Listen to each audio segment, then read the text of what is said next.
Welcome, welcome, one and all, to the finale of the new 52 deep dive. We have, over the last 3 weeks, gone as deep as anyone has gone into the new 52, DiDio, and a whole cast of characters who, well over a decade ago, did something absolutely revolutionary at DC Comics.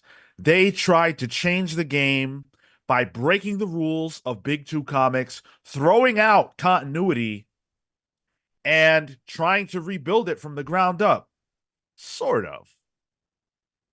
Some of it was successful, some of it was not, and there's a lot of space in between. We have talked a lot about it. We've gone deep. If you haven't heard all the stuff we've done before, I encourage you to go back and listen to the prior three episodes because there's a lot of context. This is almost like a comic book itself. You need the continuity. But today we're going to close out with Convergence, everybody's favorite event. We're going to talk about a very strange time in DC's history that I feel like isn't analyzed enough. And we're going to hear some words from, of course, DiDio, a few more creators, an editor, not an editor, excuse me, a retailer, and the person I've been teasing that we would hear from for the last couple of weeks, none other than industry darling Geoff Johns. So looking forward to that. We've got Kale. What's up, hot dogs? Tyler. I'm not Marco. Definitely not. And neither am I. I am, in fact, Sean. And I want to say thank you for being here with us. Thank you for tuning in. I appreciate everybody that has arrived on this early morning to hang out with us. And before we get into the proceedings, I want to say anybody who is affected or in the impact zone of the hurricane that's going on right now. I don't personally know exactly where it's hitting. I know Florida's impacted. I've got some people out there. I just want to say, be safe. I hope you guys are safe. If you're a listener of ours and this is hitting you in any way, I'm thinking about you and your family. Please check in with us. Let us know that you're okay. Whether I know you personally or not, if you're a listener and this is impacting you, please do everything that you can to be safe and let us know. Let us know that you're good. Tyler, it looked like you were going to jump in. Well, I was going to say, do we know anyone in the Discord who's been affected at all, or? I don't. Not good. that I can think of. It looks bad. Positive, yeah. The Carolinas are also getting hit too, yeah, it's not good. That's for sure. Yeah. So just wanted to put that out there. Last Young Renegade says it's 4 p.m. here on the other side of the Atlantic. Good for you. It's a beautiful thing. Sure is. All right. As we get started here with this final installment, I want to take this opportunity up front to acknowledge and thank some people whose reporting and work was essential in me being able to do this. Starting with Graham McMillan from Polygon, that article that they did, which is a new 52 retrospective where they interviewed, Scott Snyder, DiDio, Judd Winnick, a bunch of creators who were a part of this. A lot of the interviews that I have referenced have come from that. So huge thank you there. Brian Salvatore from Multiversity Comics, who did a very similar thing, who interviewed a bunch of different creators over several weeks in order to provide context for the new 52. Abe Kosla, I hope I said that right, from comicsexperience.com, who wrote an article called The Case Against DiDio. I'm not kidding. Yeah. It's phenomenal. That's a direct call out. Oh my God, dude. I couldn't reference it as much as I would have liked because a lot of it was inflammatory and it's just so in the weeds. Mm. And if I ever do a DiDio deep dive, then I'll probably use this more. But it's hilarious at times, very, very insightful and informative. And it helped me with the context of some stuff that might have been lacking for me. So I would recommend it to anybody who wants to see it for themselves. But it's a very interesting piece of work.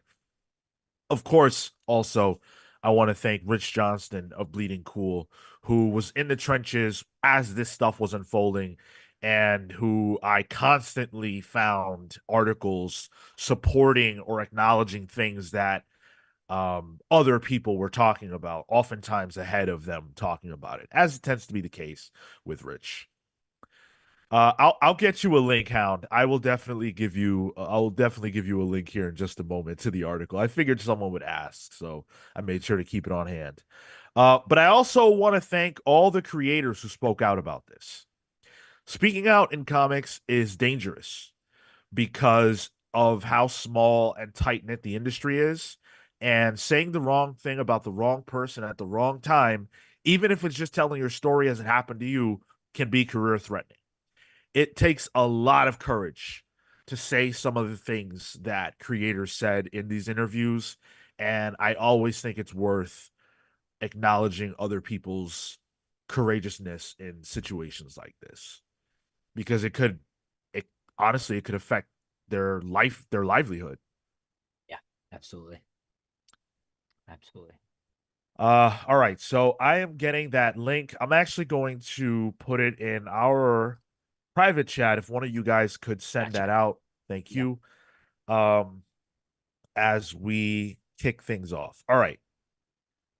So I want to start with a series of events that DC put together that were intended to kind of be the closeout of the New 52. Now, of course, we did our book club for this month, which was about Darkseid War. And Darkseid War is really what the final story of the New 52 is in terms of what most directly leads into Rebirth. But it was a year before the conclusion of Darkseid War that we got stuff like Convergence, and a little more than a year before that we got Earth 2 World's End and the New 52 Future's End, which taken together are the close of the New 52 for everybody but the Justice League, pretty much. Now, were either of you guys reading any of that stuff at the time? Oh yeah, I read Future's End. I read Convergence.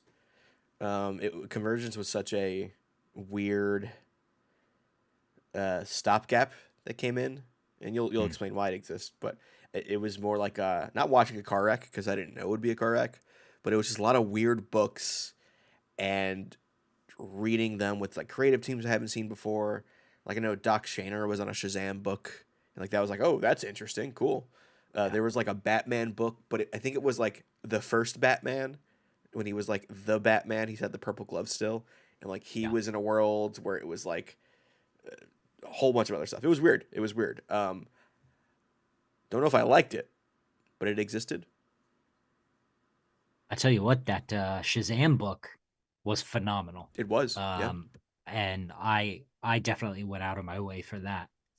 I think that might have been the only one I actually did read, though. I was like, oh, Captain Marvel, Shazam. I think they were Captain Marvel, or am I thinking of I think you're right. Multiversity? No, I think you're right. I feel like there was like it was weird in the sense that like they were calling him Captain Marvel. Yeah. Yeah. There was something special about that in particular. And then with Future's End, I picked up the first issue and I was already really put off by it. But seeing Black Canary's face stitch into Frankenstein or whatever had me go, you know what? Actually, I don't need this. Forgot about that. Ugh. Oh my goodness. There's a quote. I think it's from DiDio. It's either Dan or Jim. Jim Lee, of course, who said if you're a fan of the Arrow TV show, then you should check in with what we're doing with Black Canary. I didn't know about that. If you're a fan of thinking, you should check out this lobotomy. That's good. So things kicked off with Earth 2 World's End. And this is this 3-part event deal is probably the most confusing thing about the New 52 to me. I didn't read any of this. By this point, I was pretty well seasoned in terms of like understanding what I would probably like and not like. And this just felt like some bullshit, you know. It felt like a cash grab and just something that I didn't care about. It was dealing with characters that I had no context for. Like, why was there an Earth 2 event? Why was a part of the end of the New 52 built around Earth 2?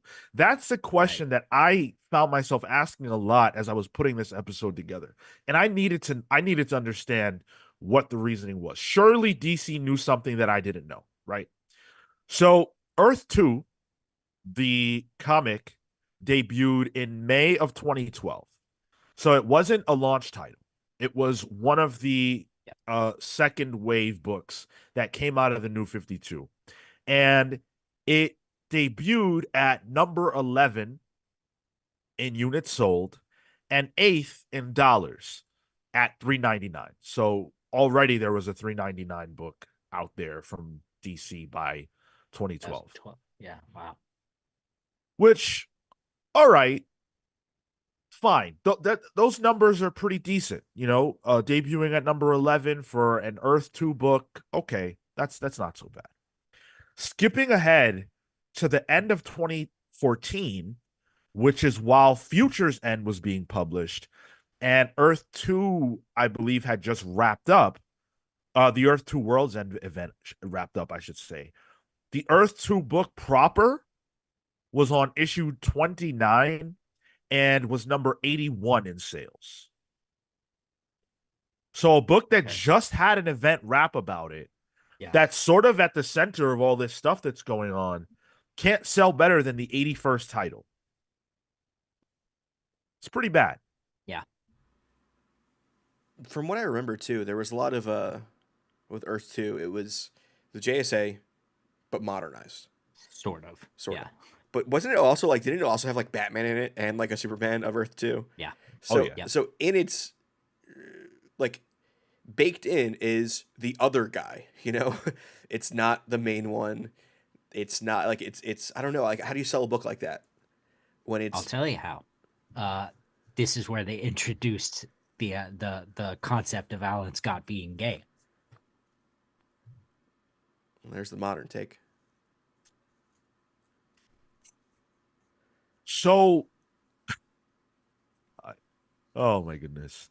So the readership wasn't sure what all this was supposed to be and what the big idea was, and that's certainly reflected in the sales of all of this gobbledygook. Dan DiDio, for his part, said, "What you're going to see is the potential of where these futures can be going and the direct impact it has on stories set in the current timeline in the DCU." Okay, so we're going to see the potential of where things could be going, not where they are going. Sorry, that's with the Future's End event. That's with the Earth 2 World's End, Future's End, because they're all interrelated. Yeah, okay. I was perplexed by that. Yeah. But nothing was more perplexing to me than what I'm about to read to you, which is my summation of what I was able to understand about the Earth 2 World's End and then New 52 Future's End bit. So the New 52 Future's End was a 48 issue event. Not just the main series, but the tie-ins and everything else. encompassed 48 issues. And the following is what I was able to gather about what this is. Future's End follows up after Earth 2, World's End. 35 years into the future of the New 52 timeline, superheroes have been turned into cyborg bugs by Brother Eye. Batman Beyond, who was canonized by this event, uses a time machine to go back and prevent this from happening, but he ends up 5 years in the future of the past. At this point, mainline Earth is dealing with a massive amount of refugees who've been stranded after the events of Earth 2 World's End, where their world was destroyed by Darkseid. This is just a sign that the future of the New 52 was at its end, not just Future's End. What the fuck, DC? Wow. How far are we into the show? Can I say that yet? Past 20 seconds. 15 minutes in? We're good. What the fuck, DC? That's bizarre. Go ahead. Surely it would just be easier to say Batman Beyond went back in time but missed. Well, that was my. That was your okay. Yeah. That was my write up, because that's what I gathered. I didn't read these events. I see. It's just convoluted. Yeah. Like, which is what I was getting at, essentially. Yeah.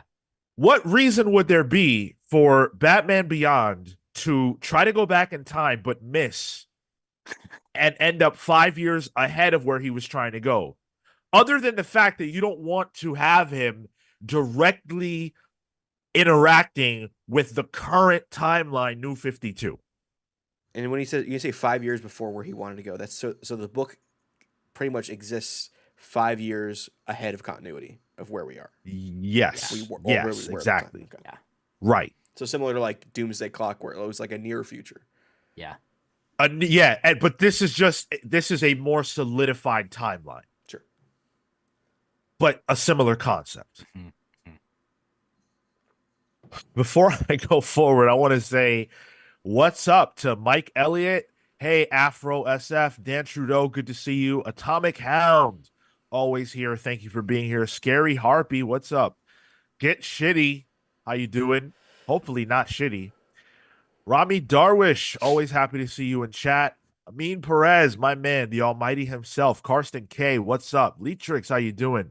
Those are just the names I can see right now. Thank you, everybody, for being here. Hit the like button if you enjoy what we do. Make sure that you are subscribed to the channel if you are somehow not. If you are not subscribed to our channel, do you want to know what that is, chat? That is a big old red flag. You need to hit that sub button right away. So in order to do this, in order to tell the story of Earth 2 World's End, DC thought that they needed to get a writer who was outside of the comic sphere. Somebody who wasn't so shackled by the trappings of traditional comic storytelling, and who could look outside the box to get the job done. So they sought out Dan Wilson. If the name Dan Wilson means nothing to you, that's okay. Because up until my research for this project, it meant nothing to me. Dan Wilson wrote a novel called Robopocalypse and had done some screenwriting by this point. And so he was tapped by DC to tell this story. And these are the words that he had to say about his experience writing the Earth 2 World's End event. They said, yeah, you'll essentially be sort of show running this weekly because there's a whole lot of stuff to get through. And they kind of laid it out to me. Honestly, I was just sort of coming at it from a place where this is what they wanted. They wanted somebody from outside comics to come in and do something surprising and do it in their own way. I had a lot of characters to deal with, so I put together a big spreadsheet.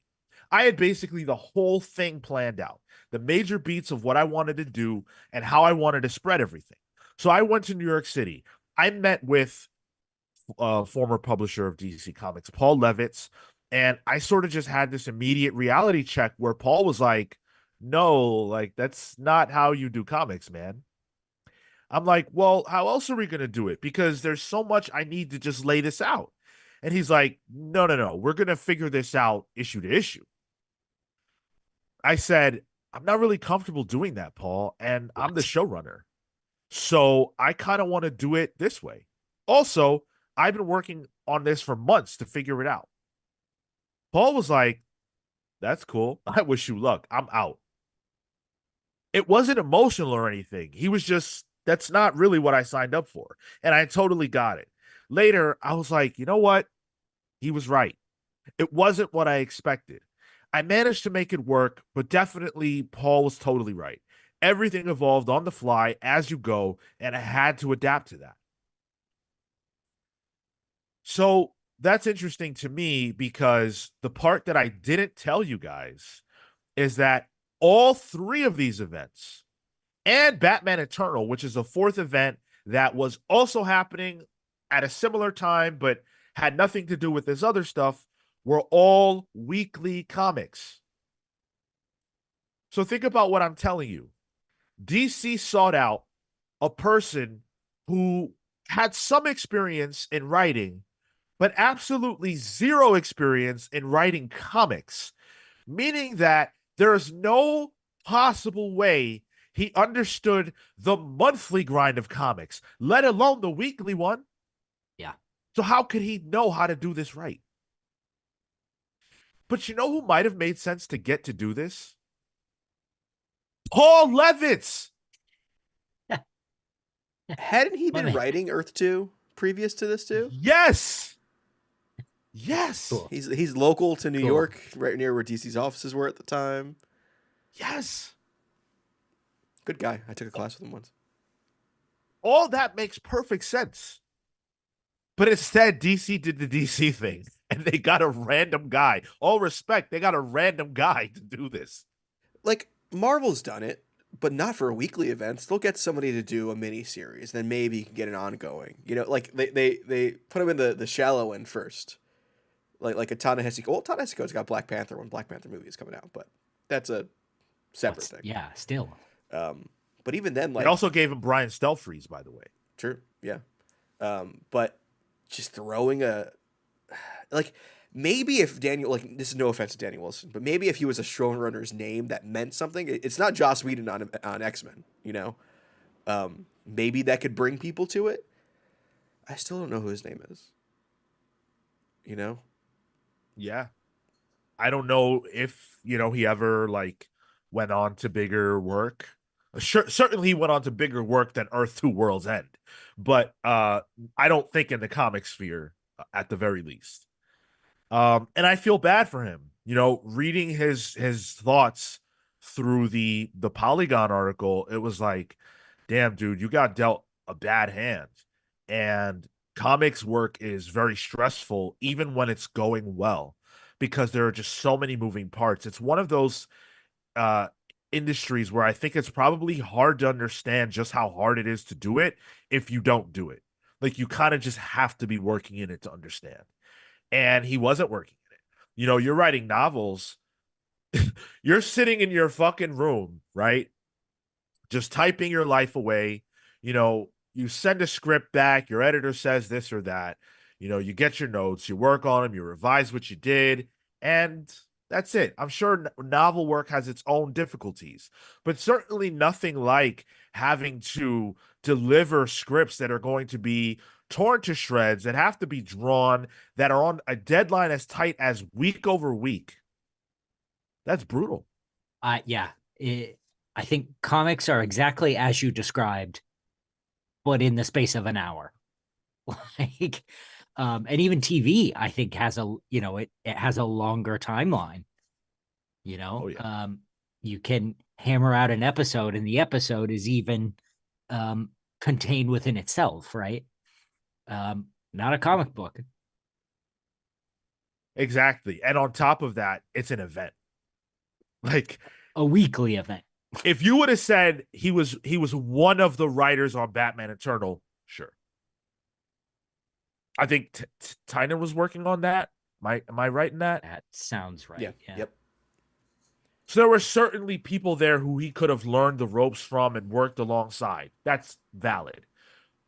I don't want to harp on it too long, but I just can't get over the fact that DC got a literal, like, a new writer to do this project. It's just bizarre. It looks like Marguerite Bennett was also writing with him on the weekly. Again, she was still kind of new too. She had done comics before. She was kind of a hot, name out there. But you need Paul Levitz is what you needed there to kind of help shape things.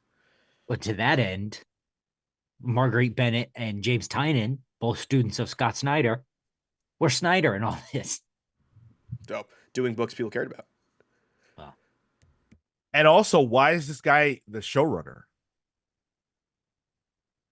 And looking at his IMDb, he did not showrun TV. So this was I feel bad for the guy. That's rough. Yeah, that's a shit hand.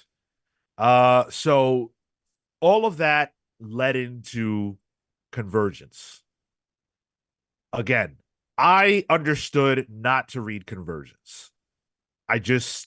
Something told me it just smelled bad. I was like, yeah, this is old. This isn't it. And Convergence was, again, a weekly book, 9-issue series, and issue 0, and then 1 through 8. And then 40 2-issue tie-in books. 40 2-issue tie-in books. That means 80 comics. Plus the 0 through 8, that is an 88-issue event. I read the issue 0 for the sake of this, because I wanted to get a flavor and a feel for what this was, because I just couldn't believe what I was reading on Wikipedia and other websites. I was like, this is bugged out. I got to see this shit for myself. And I wanted to see how far I could get. Like, how much of this can I actually, like, take? Before I tell you what I thought, I'm going to read a little bit of my words and then DC's words. So these are my words. Then, for whatever reason, Brainiac takes people whose worlds were destroyed and places them on a planet called Telos, where it's revealed that he has retained cities from various destroyed Earths from various timelines. That is what actually happened. That's what happens in Convergence, and that is the follow-up to what was going on in Earth 2 Worlds End, where their world gets destroyed by Darkseid, but then I guess Brainiac saves a city from that world and puts it on Telos. It's kind of like a battle world type of thing. Like from Secret Wars that was happening around the same time. The city of Kandor, but throughout the history of DC. Yes, exactly. And so then what I'm about to read is from DC's own mouth. This is what they said about what Convergence was. This is it. The entire DC universe, from the dawn of time to the New 52, must fight to survive against the threat that bends the multiverse to its will. Your favorite characters from every forgotten era are here. But are you going to say hello again just to say goodbye forever? The stakes have never been higher, as every crisis, 0 Hour, and Elseworld is brought together for Convergence. So, who's in Convergence? With Brainiac stealing cities from across time and space, it's a good bet you'll see more than a few surprises along the way. We are talking about infinite worlds, after all. To help guide you your way across the battlefield, we've put together a guide to some of the cities. Is your favorite here? DC 1 million? Check. Superboy in the 30th century? Check. Casey the Cop? Check. It all happens now in Convergence. Now, I've got a question. This is me talking. I've got a question. Does anybody know who Casey the Cop is? No prize to whoever can tell me who that is without looking it up. I think Tom King's currently writing a 12-issue mini about them. No, you know what? I think that's the character that Rom V said he was doing a series about that was so obscure that DC had to find out if they even owned the rights to that character. Yeah. Also, I want to point out that within our community, there is a community book club going on right now about DC 1 million.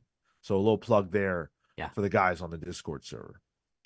Chat, do you know who Casey the Cop is? Not so far. I'm waiting for Hound's response. Someone has to know. Rami says no.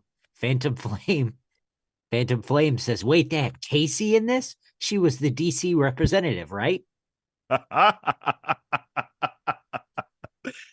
Julia Raul says a policewoman from the 1970s. That's Lady Cop, actually. That's a different cop. DB says Casey. Oh, sorry. Casey the Cop was a character from Golden Age Spectre comics. Whoa. Cool. Yeah, it looks like an all funny comics character. Kind of looks like the cop from Frosty the Snowman. Okay, now I have to look.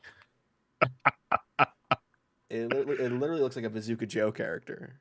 I don't even know what, like, even on the official DC fandom wiki, there's no Convergence book that is listed in his appearances.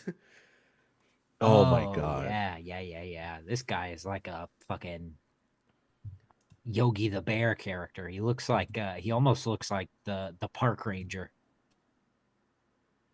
I deliberately didn't look up who Casey the Cop was because I wanted this moment to occur. Because I don't understand promoting a character that is so insanely obscure, tethering that to your event as if that's a selling point. It's nuts. The DC fandom wiki says this version of Casey, Earth 1, of course, including all history of corresponding appearances, was erased from existence following the collapse of the original multiverse in the Crisis on Infinite Earths event, and later restored following the rebirth of the Infinite Multiverse during the Dark Crisis. And somewhere within the depths of the multiverse is a person who gives a fuck. Well, look, he's alive now, so we can all rest easy. Right. Yeah. I'm looking at some of the titles though, Sean, that are for this Convergence event. They're all over the place.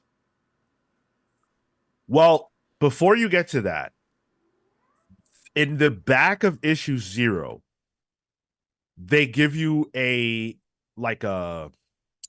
checklist, but for all of the worlds that are going to be represented.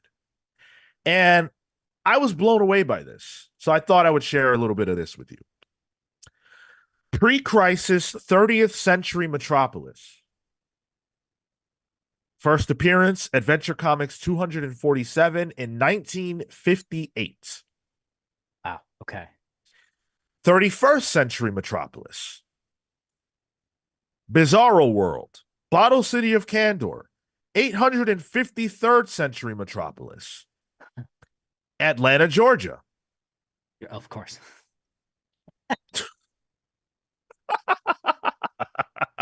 Cap's Hobby Shop World. From Sugar and Spike. Okay. Central City from the Tangent Universe.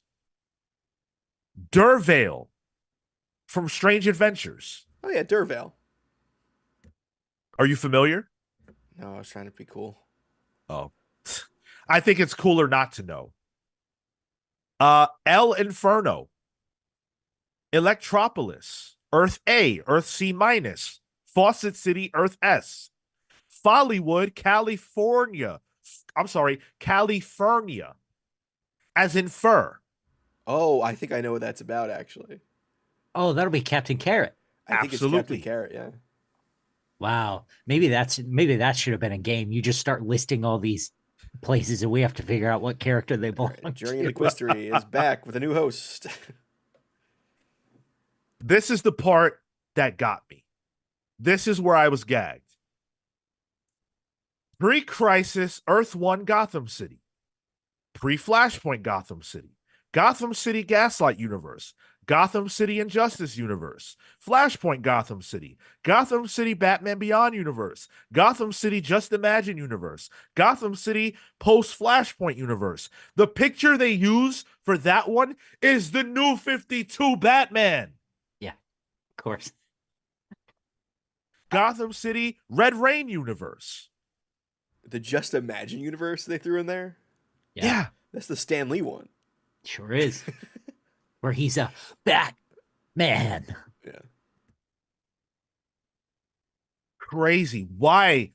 Like, what could illuminate the problems of DC Comics more than explaining that there's an event where they took a city from all these different places across the multiverse and put them all together, right? And I just rattled off like 10, and they're all from Batman. I mean, if you look at the publishing line currently, that's a problem with DC. Exactly. Yeah. That's nuts. And if I decided to bore you by continuing, I would go on to rattle off about 12 Superman Metropolis universes. Oh, it's well, nuts. At least there's that. Yeah. Yeah. How many Themysciras are there? We'll never know. Oh. I didn't even bother. I stopped at Metropolis. I was like, you know what? I've seen enough. And I did not continue to read Convergence. Izzy says, Crisis of Infinite Gothams. That's what Batman Eternal should have been. Yeah. Wow. What a disaster. What a disaster. So Convergence was a fail. The sales were bad. It stunk of a gimmick. And you know what? It was. Because for those of you who are unawares, the only reason, I should say the primary reason that Convergence existed and was rolled out this way and was rolled out by the creators who were tasked with telling this story, which actually did involve some talent. Keith Giffen was involved. EVS was involved, who at the time had yet been canceled. There were some other players. I'm sorry? Dan Jurgens, I remember, was involved. Dan Jurgens. With a lot of the Superman stuff that actually was very good. Jeff King. I've heard good things about the tie-ins for what it's worth. Yeah. Yeah. But yeah. Did you guys read any of those? Well, you said. I read the Shazam one. I remember reading the Question one too, because it was Renee Montoya back as the Question, which hadn't been a thing in New 52 from what I remember. Yep. We were back to Vic Sage. So that I remember really liking. They were only like 2-issue minis though. Like you could barely even call that a mini. Like I don't even know how that gets collected.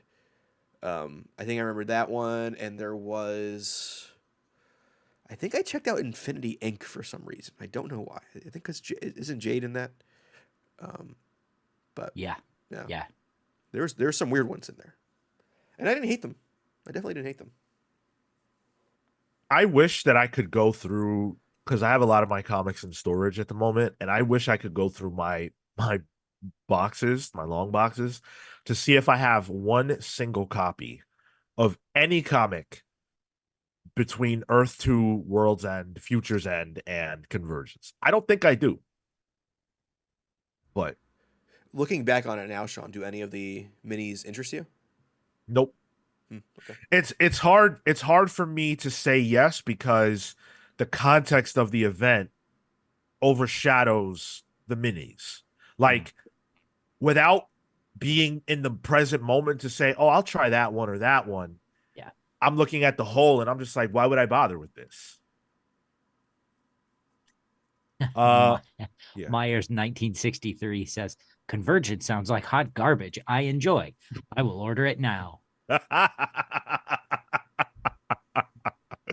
Myers, don't do that to yourself. But if you do, tell DC we sent you. Maybe they'll hit us with some kickback. Yeah, right. Phantom Flame asks us, could Convergence have been successful with different writers or a different focus, but the same premise? I don't think the writers or the creators were the problem. I think Keith Giffen has proven time and again that Keith Giffen is a very talented creator, and so is Dan Jurgens. Um, and even though the Convergence Zero issue was god awful, I think that when you saddle creators with, the task that they were saddled with, it's very hard to produce quality work. And by the way, the reason that Convergence was a thing was so that DC Comics could pause their line of books that was being published at the time so that they could move offices. DC Comics offices were like very close to Marvel's in New York City here for forever. But obviously they were owned by Warner Brothers, and they wanted to Warner's, I guess, wanted them to be closer to where their headquarters were in Burbank, California, so that there could be more synergy and more oversight and everything else. That would go on to be a disastrous decision that we're not going to get into too much here, but it put a microscope on DC that they never really had before. Yeah. That now they had to justify themselves. And that's a whole level of pressure that, we've talked about over the years. And like I said, we're not going to dive too deep into.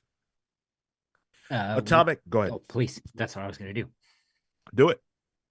We got Atomic Hound cracking off a 10 spot on the super chats, which, by the way, are open.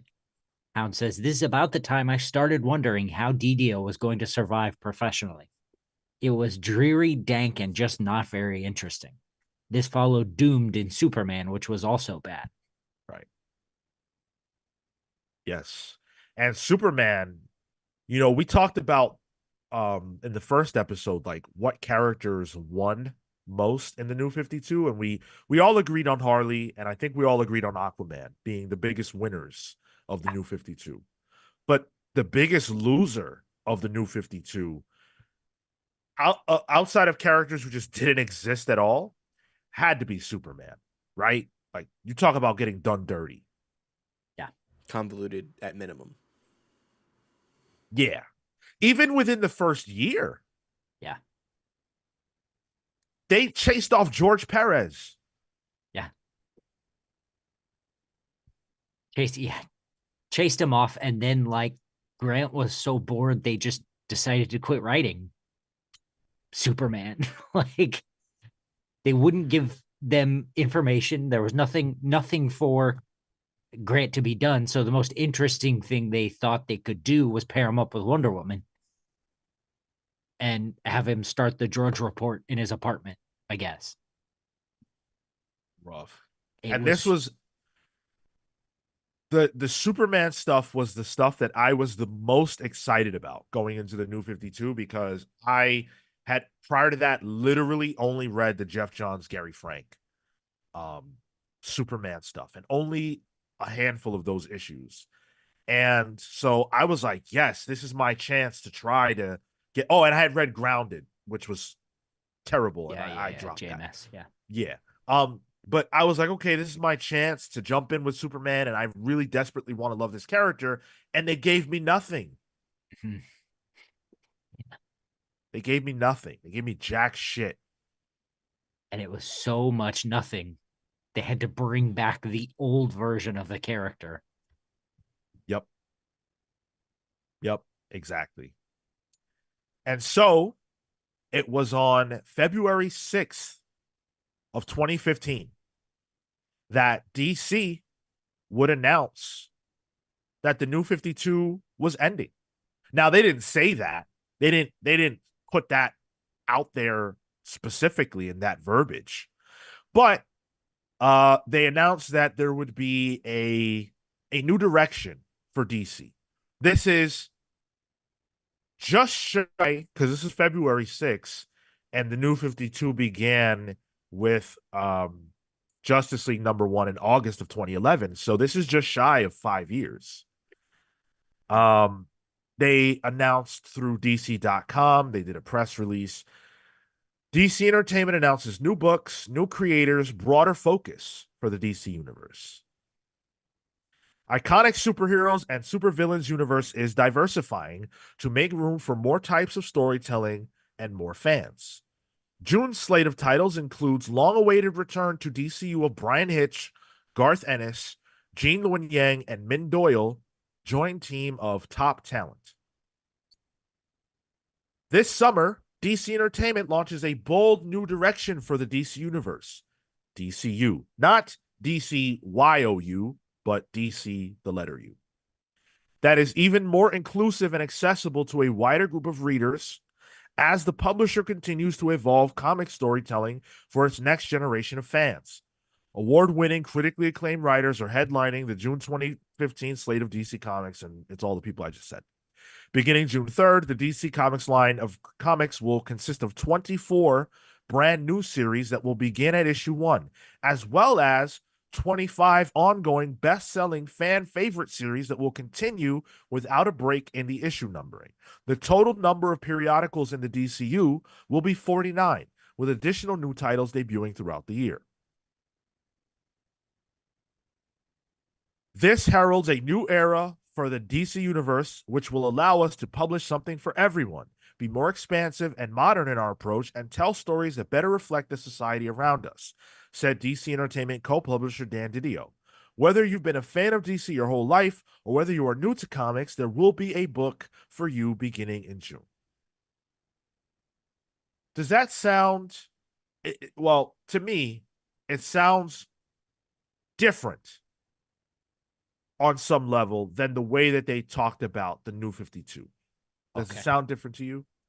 Well, I was going to say it sounds awful familiar recently.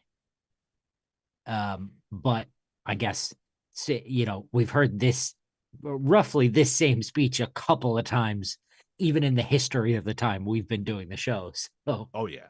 But yeah, it definitely sounds different from what they're saying about the New 52. There's a whole lot more verbiage in this article, but there was one last piece I wanted to hit on, which is a quote from DiDio once again, and it says, "In this new era of storytelling, story will trump continuity as we continue to empower creators to tell the best stories in the industry."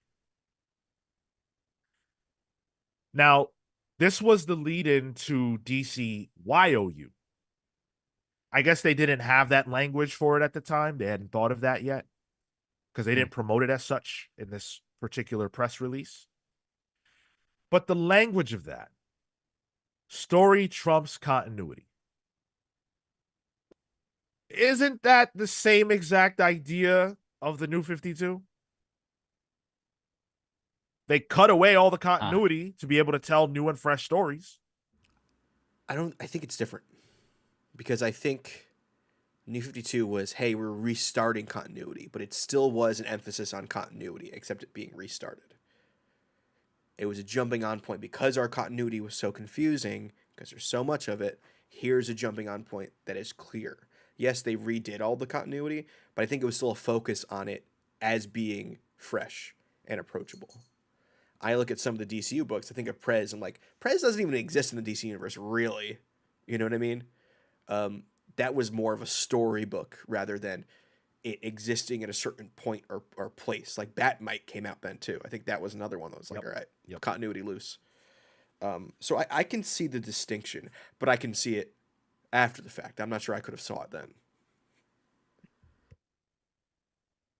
Amin Perez says something that I wholeheartedly agree with. If everything happened, nothing does. Canon is important for never-ending stories. I think being clear and concise about what is and what is not is critical to the big two.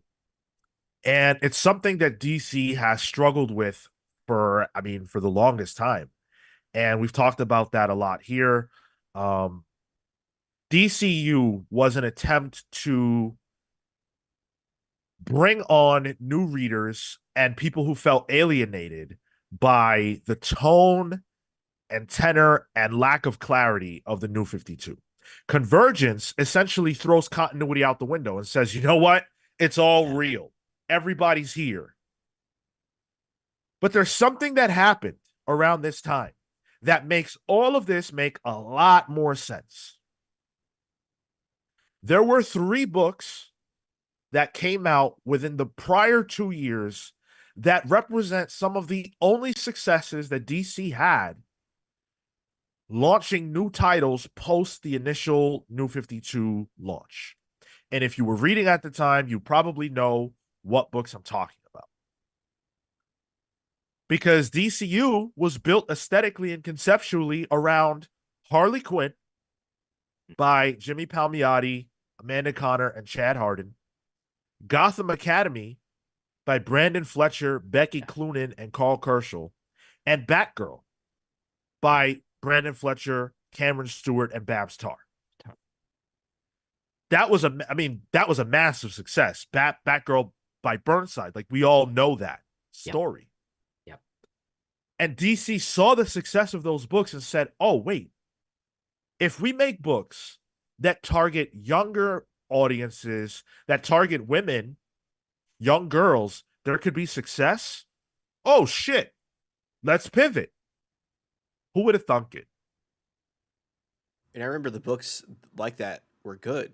Black Canary was great. I love that Black Canary. Annie Wu, I think, is on that. And the Starfire book was real good too. That was Amanda Conner on that. At least writing and doing covers. I'm not sure who was doing interiors. But like even I'm looking at the list. Like even the DC Comics, The Astonishing Art of Amanda Conner came out at that time. So they really were focusing on female creators. And like when I think back on it, that's what stuck out to me, and that's what I read too. But isn't it funny how I guess just what, 3.5 years earlier, DC had 1% women, and Dan DiDio was yelling about where the women at. He didn't have a binder full of women at the time to refer to. TV said Dan DiDio found out about Tumblr. but Luna right in the chat says Burnside Batgirl is how I got into comics. Certainly. I buy that. And I wonder if part of this is looking across the aisle at what Captain Marvel was doing for Marvel at the time. Like the Carol Corps was huge. A little earlier, but yeah. I genuinely think that at this point in DC's publication, they were throwing shit at the wall. Yeah. And if you look at the sales, so by the last month of the New 52, DC's share of the comic book direct market had fallen to 26.34%, which is insane. That's down from 34.76% the month before the New 52 launched in 2011. And the direct market itself had grown in the intervening years. Yeah. So DC's market share shrunk while the actual direct market grew. Now you could make the argument, if Marco were here, he's a math brain guy. He would say, well, if the market grew, then it would make sense that their share of the market went down because the overall market grew. And okay, there's some logic to that. I smell that. But you're down to a point that's below where you were before you launched the New 52 in the first place. That tells me it wasn't working. Yep. That many points down? I'd be curious to see how much Image's market share grew in that time too, because this is the Image boom of the 2010s. I mean, it would have been astronomical because that's what was growing the industry. Yeah. And then I would assume Marvel's would have dropped and Image's would have gone up at the time. To be honest, Marvel's was probably going up too because of you had the Jason Aaron Thor, and then also this would have been a heyday of MCU. So I didn't want to bore you guys with numbers this episode as much, but I did the research for myself, and I can tell you that in 2014, December of 2014, the comics industry was setting records still. So the industry itself was on fire. And when you look at the sales charts, it is all Marvel. Marvel is dominant. I mean, obviously, you have your Batman, you have your Justice League, and things of that nature. But when you look at the New 52 titles, they're just languishing. And there are some Image titles that are doing quite well for themselves. And, certainly they're establishing themselves very much as the third. But DC just doesn't have it anymore. Sean, you said this 2014? Yeah. So this is right before Marvel even gets Star Wars comics, which blew up their market share probably. Yep. This is like literally right before. Yeah, 2015 would have been it. Yeah. Yep. So I've got an interview here with Branden Fletcher, who was one of the creators behind, as I said, the Gotham Academy book and also the Batgirl book. And he shared his experience with the New 52. This all came about because Mark Doyle, who'd come from Vertigo, had taken over the Bat Group and was looking to shake things up in that nebulous time period before the company moved out west from New York to Burbank.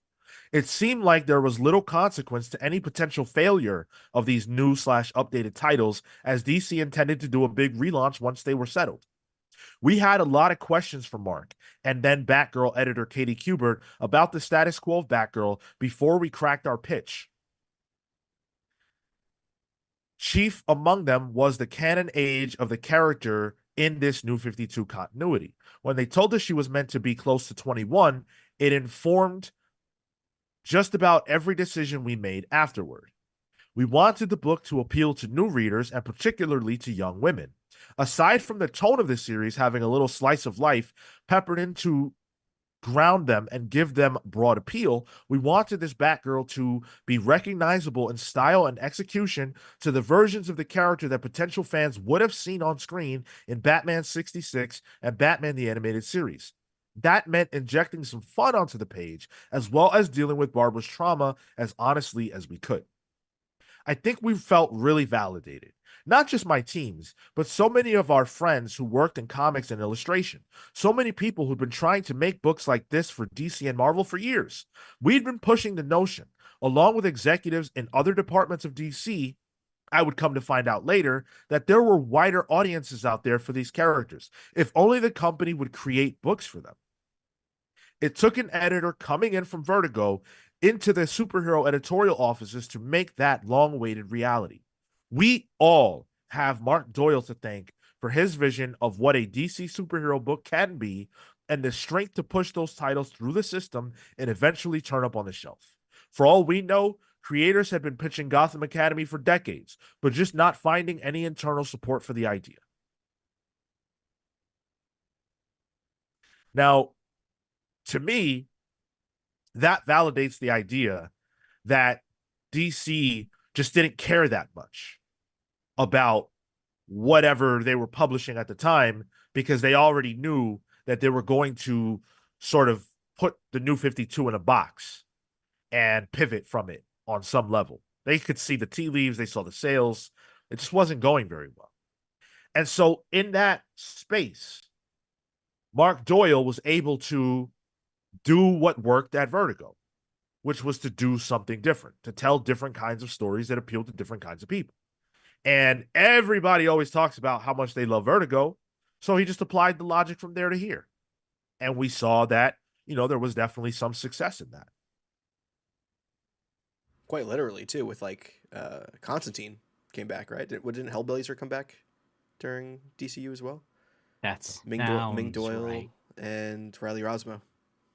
There was a Constantine book that was being published during the New 52, but it wasn't a part of the New 52. And it was then relaunched to become a part of the New 52. And then they probably relaunched it again at some other point.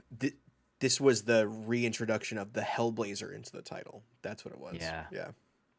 Was this, I feel like it was Becky Cloonan, maybe? Or was that later? Ming Doyle. Oh. Dan Trudeau with the 5 spot. Thank you so much, Dan. Really appreciate you, buddy. Says, it goes to show that even in bad times, some good books can get out. Some people know how to take advantage of the chaos. Dan, speaking the truth as always.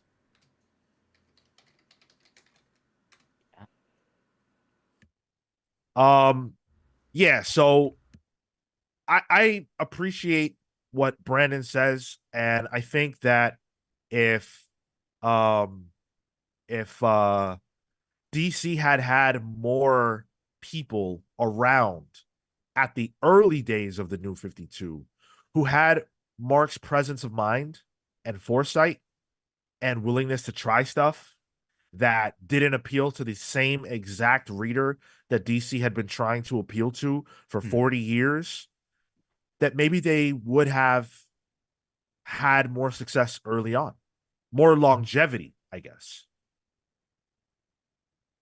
I wanted to catch this super chat as well. Maramoth Hans said, "Good morning, pals. Going to love this deep dive. $10. Thank you so much, Hans. Really appreciate that. I thank you so much for enjoying what we were doing here. And we've got more to go." Gary Harpy says, I loved Super Dad with the beard. I was happy with 2 Supermen at that time. I should have known DC would not let it last. Nothing good ever lasts at DC. Well, I think we're seeing that with Spider-Man right now. Literally almost that exact scenario. Oh, in reference to what Spider-Man specifically? Like yeah, what 2 of them, and then one having a beard and kids. Yes. Yes. Oh yeah, we literally are. You're right. Yeah. Oh god, so we can expect in 2 years the Ultimate Universe to collapse and then both Spider-Man merging into some form of the best of both worlds. Well, obviously the Zell Spider-Man will go off and he'll re-become the Spider-Man monster, and he'll have to be absorbed. The radiation, the semen radiation, of course, will have to reabsorb into Ultimate Peter Parker to make him our Peter Parker. You know how it is. Keep going. Oh no, that was the whole story. Okay. Atomic Hound asked a real good question. Was Image closer to DC than DC to Marvel in this period in terms of sales? I definitely would say so. I don't have the numbers in front of me right now to back up me saying that, but having looked over the numbers for all these years, I would say that, because Marvel's market share was massive at this time and Image was on the rise. So if DC had, what did I say, 26% of the market share, and let's say for argument's sake Image even had 7%, okay? That's a 19-point difference, right? So keep that in your mind, a 19-point difference. Marvel probably had like 50% of the market. So that means that DC was 30 plus points away from Marvel at the time. So yes, Image and DC were closer to each other than Marvel and DC. Wild. Do you think that says more about DC or more about Image? I think it says more about DC. The reason I feel that way is because as much as I want to see other publishers thrive and prosper, DC and Marvel are the big two. DC owns some of the most recognizable, bankable IP in the history of the planet Earth. And you can't carve out more than 26% of the market. Heads should, if Marvel had that problem, heads would roll. It'd be scorched earth. All the shit we talk about Marvel not paying creators and, the stories kind of being stagnant and all that would end, because Marvel would see by money, by the only standard that matters, which is money, that they're failing. But when it happens to DC, it's not that big of a deal because they're used to being the loser. Well, Marvel would obviously get well-known writer J.J. Abrams' son to come in and write a very popular Spider-Man title with a tremendous artist, and he'll save the day. Maybe they could advertise that book with a commercial with music by renowned pop artist and daughter of J.J. Abrams, Gracie Abrams. Oh, God. Oh, my God. Dan Trudeau says, yeah, but DC's outdoing them with creators now, and it still hasn't resulted in better sales. So the problem is, I don't want to linger on this too long because we've got more to get through, but the problem is that there's just DC has a stink on it that doesn't go away in just a couple of years. It just doesn't. It's a thing of people always wanting to see DC fail. But even still, from a continuity standpoint and from a trust standpoint, let's talk about the last 5 years, I guess. We've had Infinite Frontier, Dawn of DC. We're about to see DC All In, and they're launching an entirely separate universe with Absolute. I'm excited for that stuff, but if you're a person who's trepidatious about DC Comics, the constant new banner and new relaunch or, whatever isn't, and it's not indicative of a company that's confident in what it is doing. It's just not.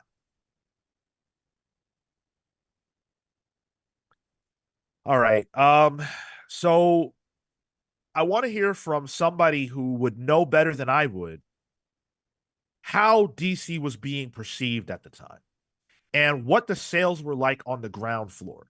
This is someone who I love referencing here on the show, who's always speaking the truth and really has no filter, nor should he. This is Brian Hibbs. Brian Hibbs is a comic book retailer. I'm pretty sure he owns Flying Colors Comics out of California. And this is what Brian had to say in 2015. It was clear that many customers were getting tired of the New 52. Despite massive initial success with the New 52, large swaths of the audience were already starting to walk away, and Convergence, the publishing stunt designed to fill that 2-month hole, proved to be a great jumping off point. DC came back in June with DCYou, an initiative that launched 21, it really wasn't 21, it was 24, new series meant to spotlight character and creator diversity and refresh the line and to embrace new, younger audience that many retailers can tell you is actually out there. But DCYou is not connecting with this new readership, kind of at all. On the October sales charts, which represent the 5th issues of this initiative, only 2 of the 21 titles have sales over 30,000 copies. Very roughly the sales level where companies with big overhead start canceling books for a lack of sales. And a staggering 10 titles are selling under 20,000 copies, which marks nearly half the initiative as an abject failure. At the same time, the changes to the core titles, Batman, Superman, etc., appear to show the stalwart characters bleeding readers. And even the Hail Mary for DC periodicals, the weekly series Batman and Robin Eternal, is only selling at the end of its first month, about where the previous series ended up. DC might be able to steal a bunch of market share with Dark Knight 3, but their core product and core market is clearly in big trouble right now. So what was the problem? That's a genuine question. What do you guys think the problem was? Because DCYou, people speak fondly of. I just told you that they relaunched the whole shit based on 3 titles that were successful. Everybody says Prez. Everybody says Omega Man. All these great books. What went wrong? Why didn't they sell? Oh, I think that with the retailer, Brian Hibbs, you said, right? Yeah. I think what he said with like Convergence being a jump off point is exactly right. That is a hard stop to get over, and because comics requires such knee jerk reactions, could they even capitalize on DCU before they realize the numbers are bad because of Convergence? Do you know what I mean? Like, you talk about, like comics not doing well in sales after their second issue and being canceled before they can even get an arc done. It's hard to let comics cook because of the way the pre-order cycle works. I wonder if Convergence was such a bad move that it just hampered anything good that came after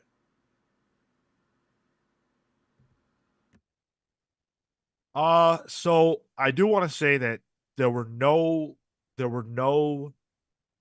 books published with the New 52 banner that were canceled within 2 issues. They tried really, really hard not to cancel books, especially on the outset. But Convergence was a disaster. It was a jumping off point. And I think it alienated a lot of people. But who was it alienating? It was alienating longtime readers. The meat and potatoes audience. Exactly. People who were giving up because they Yeah. didn't trust DC anymore. And DCYou was saying, all right, fine. You guys don't fuck with us anymore. Let's go find another audience. And I think what they learned through that was that that other audience, for any reason, whatever it is, I don't know the reason, whatever it is, they didn't come to the table at DC. They didn't show up to the cookout. They didn't like what was on the plate. Omega Men is a great comic book, but that didn't matter. Well, and a common complaint I've seen about the Batgirl of Burnside stuff is just that it didn't feel like, as much as they wanted it to appeal to young women, it just didn't. And it seemed like the women I've spoken to, so this is completely anecdotal. I have a friend who hates the Batgirl of Burnside. Very specifically because the costume and the way that the story changed everything alienated everything she liked about Batgirl at the time. And what were those things, if you... As I recall, the big thing was like having a legitimate costume. And then a lot of it was like, the bright colors and like the party atmosphere of the Batgirl of Burnside title that she didn't, it took her out of, solving mysteries and being a Batman level crime fighter into, a YA book. Is me paraphrasing my friend's thoughts from years ago. Sure. That is very valid, because I think like what that makes me think about is a splintering. It's taking the Batgirl audience that's already fractured, because there are people who are obsessed with Barbara Gordon, but splintered in two ways. Some of them love her as Batgirl. Some of them love her as Oracle, right? The Oracle audience is not getting served, so they're not buying the comic book. Yeah. Then you say, all right, we're going to splinter them again. You have those who really loved what Gail Simone and others were doing with Batgirl at the time. And then this book, this new Batgirl book, takes that and makes it so that now she's a 21-year-old who kind of sort of feels more like a teenager than a 21-year-old, and isn't dealing with the same kinds of things that she was dealing with during the New 52. And so then there's that fracture as well. And this is directly after Convergence. It was Convergence, Nightwing, and Oracle, where they were adults and they got married. So it's like, hey, you get your happy ending in this 2-issue mini. Yeah, we're doing something completely different afterwards. Yeah. Barbara Gordon was a senator at one point, if I'm not mistaken. Like, it's quite a long way away from, being that character. I don't know who to attribute this to, because I sadly don't remember, but I read somebody said this and it resonated with me, that Batgirl of Burnside should have been Stephanie Brown. Somebody said that earlier in the chat. Yeah. Oh, that's funny. Yeah, I heard that. Just said it, yeah. As you were saying, it gets shitty. Said the same thing. Yeah. And honestly, the Stephanie Brown Batgirl book pre New 52 was sort of similar. She was like at an all girls school for a bit, and there was like an assassin school. Yeah. DCYou was something that I personally didn't read. I don't think I read a single book that was published at the time with that branding. I think I bought one issue of Batgirl from Burnside because I really loved Batgirl, and I just couldn't connect with that version. I didn't read Omega Men at the time. I've never read Prez. I just didn't trust DC anymore, and none of these new books felt like they were aimed at me. So I dropped out altogether. I probably have, since I started with DC, have never read less DC than I did during that particular era. I kind of came back with Rebirth. I think there was a Martian Manhunter title. That was a Steve Orlando, I think, right? That's why I don't like it. Yeah. Well, I think that's his best thing he's ever written. Maybe I did. Is it Riley Rossmo on that one, or is that the later one? Yeah. Definitely Riley Rossmo, but was that not a little bit later on? I'll look it up. I'll look it up. We were doing the show at that See, point. I don't think that was the Rossmo one.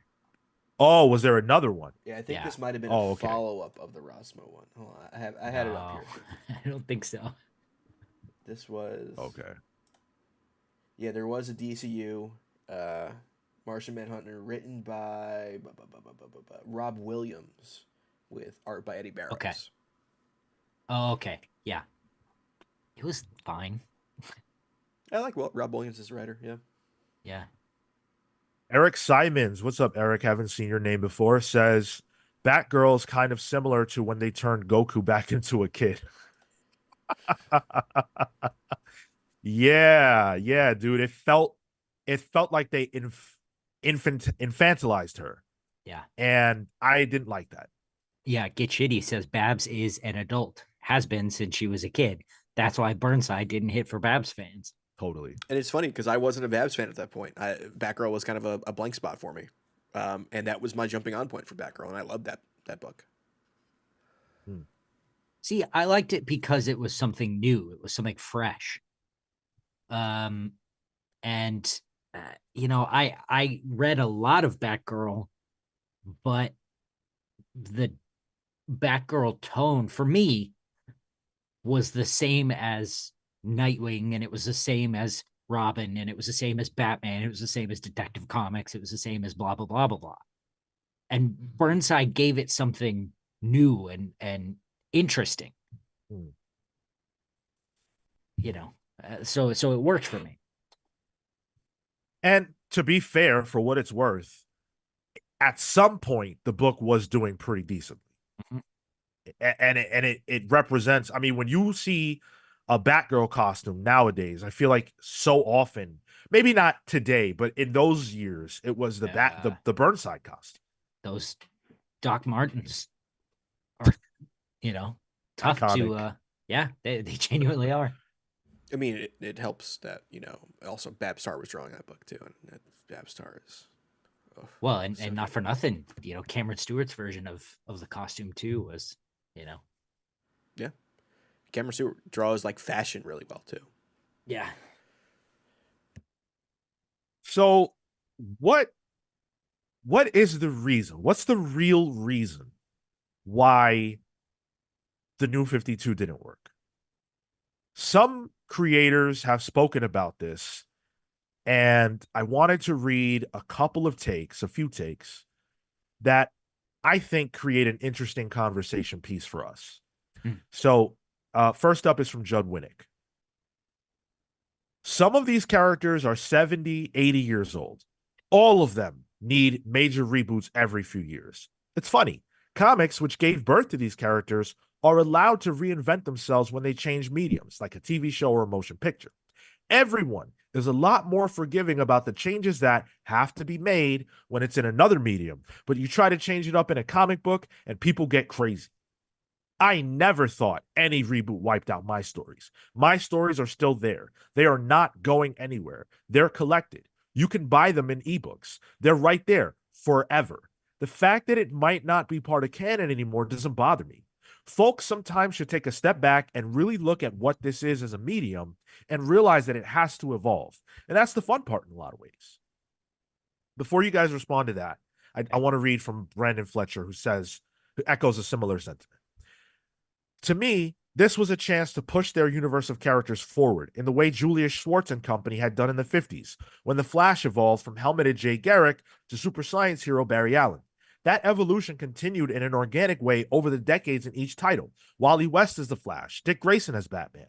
But to my mind, the New 52 was an opportunity to throw down a marker announcing the new status quo of their popular heroes across the line of books, and to execute in a variety of styles appealing to a wider audience. to let a new potential readership know they were getting in on the ground floor of an all-new Superman and Wonder Woman and Batman, and that these characters would be the stars of those books for the foreseeable future. Not a gimmick, but the passing of the mantle in a new chapter of an ongoing saga.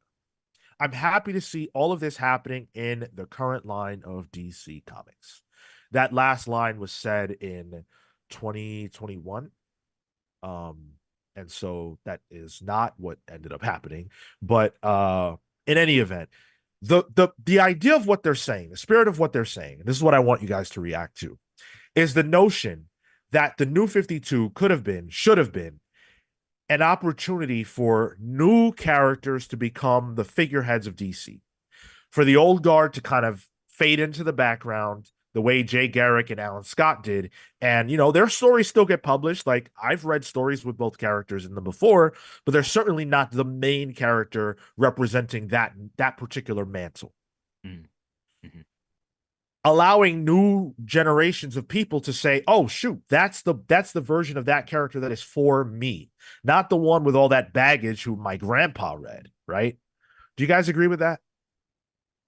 Agree with it in the sense that it should have been that? Yeah. I don't know if that's what the New 52 was. But do you think it should have been? What? Yeah, no, I don't even think that's what they were. I do think that. And I think I've said all the way through this that the fact that they half-assed the relaunch, you know, didn't quite know what they're doing, didn't close out the previous universe, you know, in a way that was satisfying. They left Batman's continuity roughly intact, and Green Lantern, you know, wasn't quite reset. Just little bits and pieces there. They should have started over. They should have, you know, even if you keep Bruce Wayne, right? He's a new Bruce Wayne. I think there are ways that they could have made it new and actually new instead of continuing what they were doing. Do you feel like that's what Absolute is? I feel like it has potential. I like, as I was saying that, Absolute Batman is what I had in my brain, because it feels like something different, something that is separate from what's come before.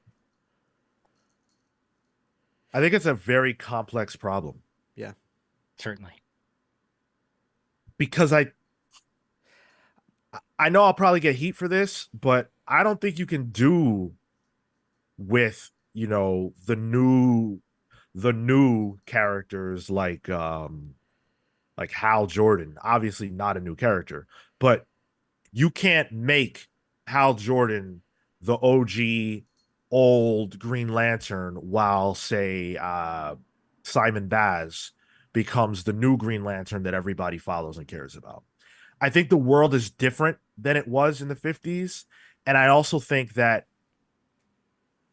there isn't the same groundswell of attention to comics that there was at that time. At that time, millions and millions of people were reading comic books.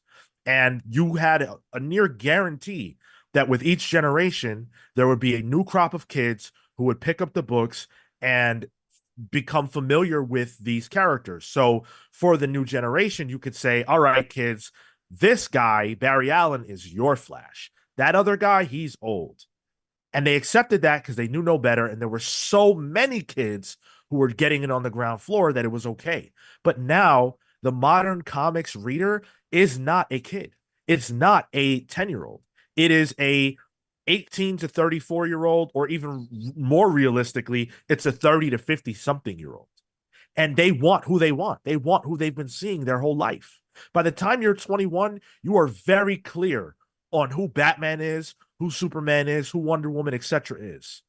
And I don't think that you can snatch a new generation to accept something different than that in a way that's going to lead to the same sales they need to keep this whole train rolling.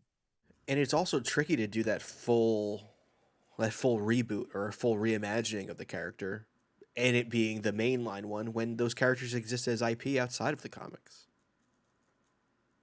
It would have to be Across overall, the board. have to be everywhere. Yeah, and how do you do that? You really can't at that point. Someone earlier pointed out and made me think of this. Carson K said Jay Garrick and Alan Scott may have faded away more or less, but Barry Allen and Hal Jordan didn't, although they could have in the 90s when Kyle Rayner and Wally West took over their roles. Hal was at the, after he became Parallax, and wiped out the Guardians, he was a bad guy. And then he died and became the Spectre. And then he only popped up every now and then. And it was Kyle. And, his drama took over the Green Lantern title for a long time. And that's not to say that there weren't people absolutely clamoring for Hal Jordan, but it did happen. The deed was done, and they stuck with it for a certain amount of time. Same with Wally. Yeah. Yeah. But that's like, I look at that and I go, well, yeah, that's comics, and they're always going to bring them back. And they did bring back Hal, and Green Lantern is so much more relevant post Green Lantern Rebirth than pre. Sure. We would all agree with that. Yeah, absolutely. And I would argue that a lot of that has to do with the fact that they brought back the Green Lantern. Because at a certain point, there was a time where they weren't going to do it, right? It was forbidden. Barry Allen was the line in the sand. They were never going to do it. And Geoff Johns brought both of them back. Right. It's like we always say, with the Marvel films, it's one good story away from reinvigorating. Johns had it, and maybe he was right.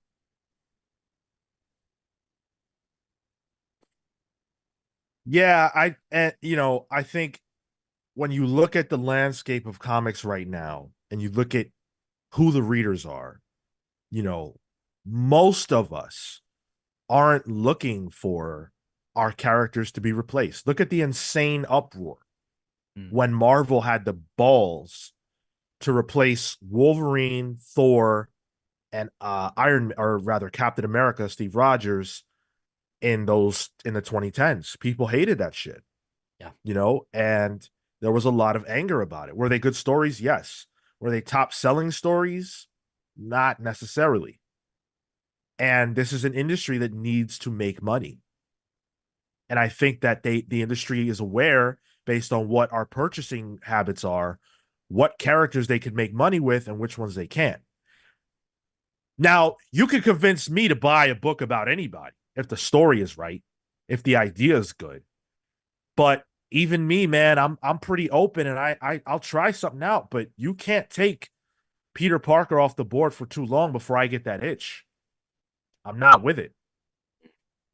I'll never accept anybody other than Bruce Wayne as Batman for a period longer than like a couple years. I can't.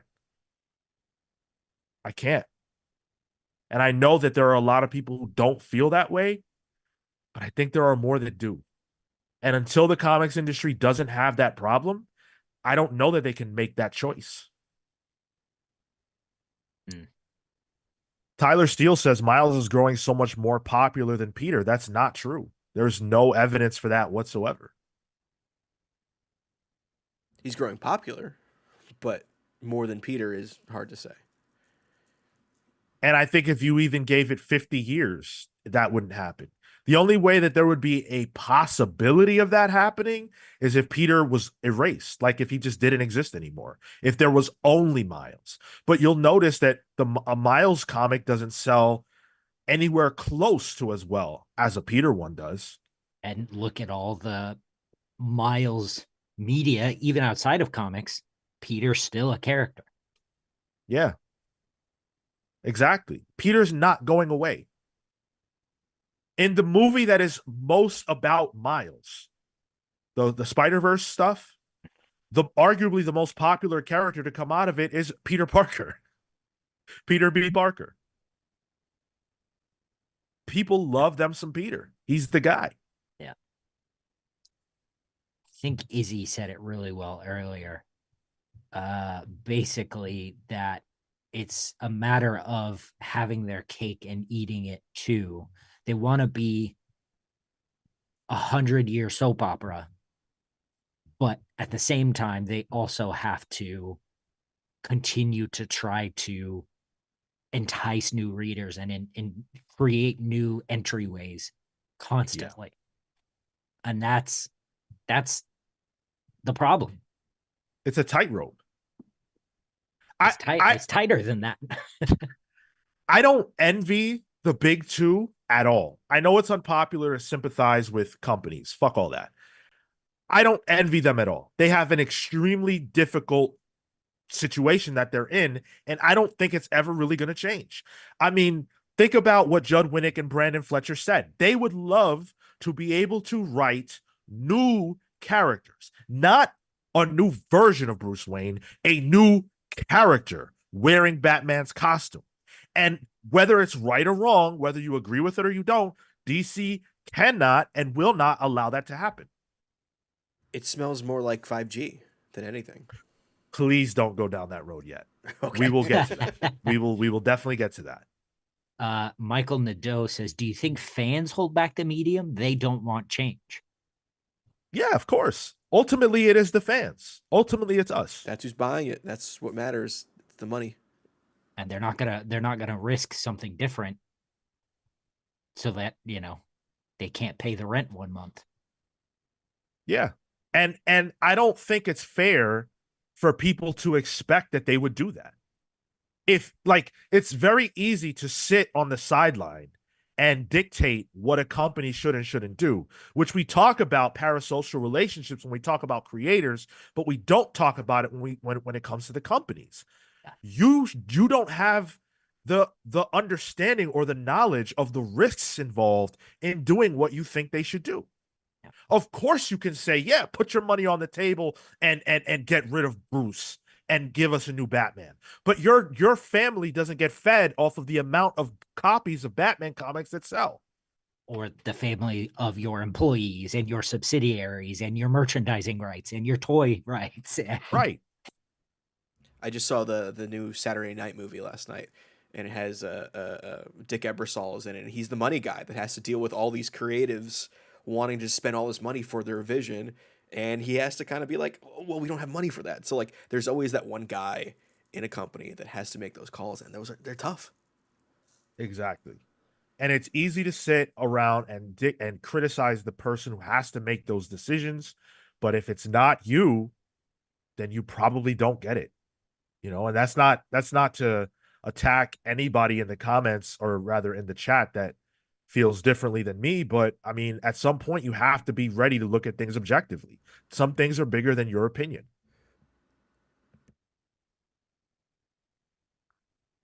Now, there is somebody who we must hear from. It would not be a complete New 52 deep dive without the words of one of the architects of DC, one of the greatest writers of all time, and in my opinion, maybe the greatest DC writer of all time. That would be Geoff Johns. Geoff Johns deserves as much credit as anybody for the hot 2000s that DC had, and maybe even the idea that DC was able to build a universe of films comes because of the work that this man did. Geoff Johns is the golden boy of DC. As important to DC in the 2000s as Bendis was to Marvel in the same time period. He hasn't talked all that much about the New 52 in terms of what didn't work, but he did sit down with PalsVerse and discuss why he believes the New 52 ultimately didn't succeed. This is what he had to say. We talked about it, and Dan had used the word rebirth. And I said, Dan, if rebirth is going to be a theme, I want to go back to the original goals of what Green Lantern Rebirth were. It's not just about back to basics. It's about going back to basics and finding that emotional center of the character and then expressing that in a big, bombastic way externally, the best way that comic books can. Geoff Johns said that during the latter part of the New 52, the DC titles weren't focusing much on what the character is all about, what the character represents, what the character explores, the thematics, the metaphors, the storytelling, the reason that the character resonates for decades and decades in some cases. The heart of the DCU was missing. At the same time was legacy, because the legacies had been erased. The JSA did not exist. There were a lot of relationships that no longer existed. It was an emotional void that I think a lot of people felt. And in some cases, readers had their proverbial umbilical cord cut with the New 52, and they felt it still and felt it even more. Wally West was the heartbeat of the missing emotional relationships that had been erased in a lot of cases and reminded us how important those are and how important he is. DC continuity to me is not just about the events, the stories, the costume changes, and all those things. That's all fine, but those things come and go. It's really about the emotional relationships and the stories that affect the characters emotionally. That's what's important. Another thing lost during the New 52 was the erasure of Green Arrow and Black Canary's relationship. That was what I was missing more than specific events necessarily that had been gone, because a lot of times an event happens and then you move on. It's not as at the forefront of the title, but the emotionality and the heartbeat for me was missing, and it was all about the relationships, people, families, and friends that cared about each other. Bless you. Oh, good Lord, bless you. That's what Geoff had to say. Thank you, Gil. That's what Geoff had to say. It's hard for me to believe you guys wouldn't agree with this, but what are your thoughts on that? Part of me is like, it's that meme of somebody complaining about their Subway sandwich, but like, my brother in Christ, you made the sandwich, you know? Like, listen, Geoff Johns is one of the architects of the New 52, and he's the one that did Justice League. So, go ahead. Yeah, I'll let you guys. So I don't like it. Then saying, yeah, there's no legacy here. Why'd you do it in the first place? You know what I mean? Like if you're tapped into the DC universe that much, shouldn't you have recognized that early on?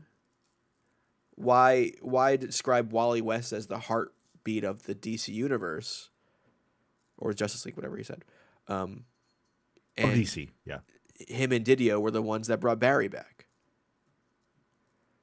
Is this something that you don't realize until you do it? You're like, well, now I can see the error in my ways. I don't know. It just seems counter to what was actually done. Just 4 or 5 years later. I would argue that Geoff was probably in Wally's corner. DiDio has a long history of being anti-legacy, right? He's got a long history of having a massive problem with Dick Grayson, the poster child of DC legacy, right? And I think that, if DiDio, who was, the guy in charge, says we're starting over, Wally West is gone, that's how it is.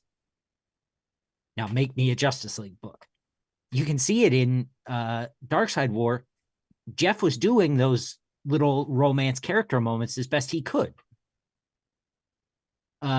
So I don't know. I think he's right, and I think one of the things that Geoff excels at, and we say this all the time, Geoff excels at finding those moments and being able to find the emotional core of the stuff that's happening around. And it's the, Geoff knows that at its heart, these are soap operas. you can have guys punching each other all day, but if you're not coming back to the story of, you know, two people in love and are they going to get together, you know, it's not going to last. So it's really important to know that, you know, at this time, co-publishers were Dan DiDio and Jim Lee, and the editor-in-chief was Bob Harris. Geoff Johns was a top writer, but he was a writer. The same way that Grant Morrison was a writer. Grant Morrison did not have control over what happened in Action Comics. Yep. Yeah, they wrote it, but they didn't get to choose all the bits. I would imagine if Grant were asked, would you have preferred for Lois Lane to be Superman's love interest? They probably would have said yes. The same way that I would imagine that if you asked Geoff Johns, would you have preferred for Wally West to exist or not exist? Geoff Johns would have said yes. But neither one of them was in the position of power to be able to make that decision. I mean, look at what they did to Grant's Batman run. Grant's Batman was sequestered to Batman Inc. Batman Inc. didn't even start until like 2013, which is 2 years after the New 52 launched. And it really kind of felt like it was a good book, but it didn't feel like the ceremonious ending it should have felt like for something that was so amazing for so long. It also felt extemporaneous from what was happening in Scott's run. I would say objectively it was. That's not respect for legacy. And that is Dan Didio's way. I wouldn't say that's Geoff Johns' way. It's more a case of having to turn chicken shit into chicken salad. Crass, but fair. Like, giving grace, it seems to me like Geoff Johns was put in a position to have to tell stories. And those stories were being dictated, and he did the best that he could. I remarked during our book club on Darkseid War, which you guys should check out if you haven't, that it felt like Geoff Johns almost saying, here's what it seems like you want, Dan. I'll give you what it seems like you want. You want an edgier Justice League? Here you go. You want them to be godlike? Here you go. Like an FU. The same way that Geoff was forced to like kill, or I forget exactly what they did to Nightwing in Forever Evil, but that garbage where like you better believe that's a Dan Didio call, because the same exact character ended up getting a bullet through his head not even 2 years down the road and then became the Grayson series. Whether you like the series or not, that is a shot literally at Nightwing, who Dan Didio is on record as not liking. He doesn't like the Teen Titans. Look at the disaster that the Teen Titans was in the New 52. Yep. It's hard for me to give Dan Didio grace in this situation, because it feels like all the things that we don't like about the New 52 are things he thought was right. Yeah. It's mistaking what people like about Die Hard, right? Like it's you know, seeing John McClane as this badass and kicking the crap out of Hans Gruber and yippee-ki-yay, motherfucker, but then we forget why he's there. You know, he's walking barefoot in glass, crawling through vents because his wife is in there and he's got to save all these people. The emotionality. Yep. Totally. Superman isn't cool because he's all powerful. He's not cool because he has red fucking eyes. He's cool because he's as powerful as he is, but he could walk into a diner in Metropolis and everybody says, "Hey, Superman." And he says, "Hey," right back. He'll shake some hands, take some pictures, kiss a baby, and then sit down and eat his bacon with eggs and pancakes and drink a coffee before, you know, he goes about his day. That's what people love about Superman. That's the enduring element. And I don't think Dan got that necessarily. I'd be surprised if he still gets it. Amin Perez says, can't wait for a Comics Pals Dan DiDio interview. I've reached out. I feel comfortable saying that. I've reached out and we didn't get a response. This, for what it's worth, this was not. I reached out to Dan while he was still at Frank Miller Press or Frank Miller Presents. Yeah. And we didn't get a response. I would absolutely love to be able to interview Dan DiDio. I said it last week. I'll say it again. My feelings about Dan are not negative. Yeah. This isn't about judgment for me. This is just about reflection. And Dan has been pretty open in his reflections about DC as well, and about his time with the New 52. And I really want to end this as we're nearing the end here. I really want to end this with his words, because Dan has been called to the carpet a lot about the New 52, and he's defended himself, not in a defensive way, but he's sober now in the sense of he's not in the midst of it. He can look back and say, well, yeah, maybe we could have done this better or done that better, but what about this? This was good. Come on, you got to give me that. So in a moment, I'll go back to his words, but I do want to say we've got nearly 100 of you with us. Make sure that you smash that like button. And if you're not subscribed, please do give us a subscription. If you enjoy what we do here, if you're a fan of ours, make sure that you're subscribed. Both of those things do help us out a lot. It's a free way to support what we do over here. Are there any comments that we should hit? Anybody saying anything good? Tevia asks, in response to your thing about DiDio, he says, question, what about Geoff Johns? Did you get an interview with him? We've interviewed Geoff 3 times. 3 times. Yeah. Just scroll up on our page. You'll find him. We make a big deal out of that because especially the first one, time of our lives. And we talked to him a bit about some of the New 52 stuff. Yep. Mostly, I think, about Green Lantern, but there's some gems in there for sure. Yeah, he talked to us about Forever Evil. He talked to us about a lot of that, the New 52 stuff, but we didn't get into like the nitty gritty of the negative because that was our first interview with him, and we wanted to make sure it went well. Right. Get shitty ass in regards to Geoff Johns, having to work within the parameters of the New 52, even maybe though he didn't agree with them, said, but if Johns hated it, why not walk away like Wade? I think it's probably, it's a love for the character, but I would also argue it's probably an interesting character exercise in trying to craft a new version of the long-running legacy that DC had, and trying to craft those good emotional moments as best you can. I also think that's a personality thing too. That seems like something Wade would do. He'd probably do it again too, if given that choice.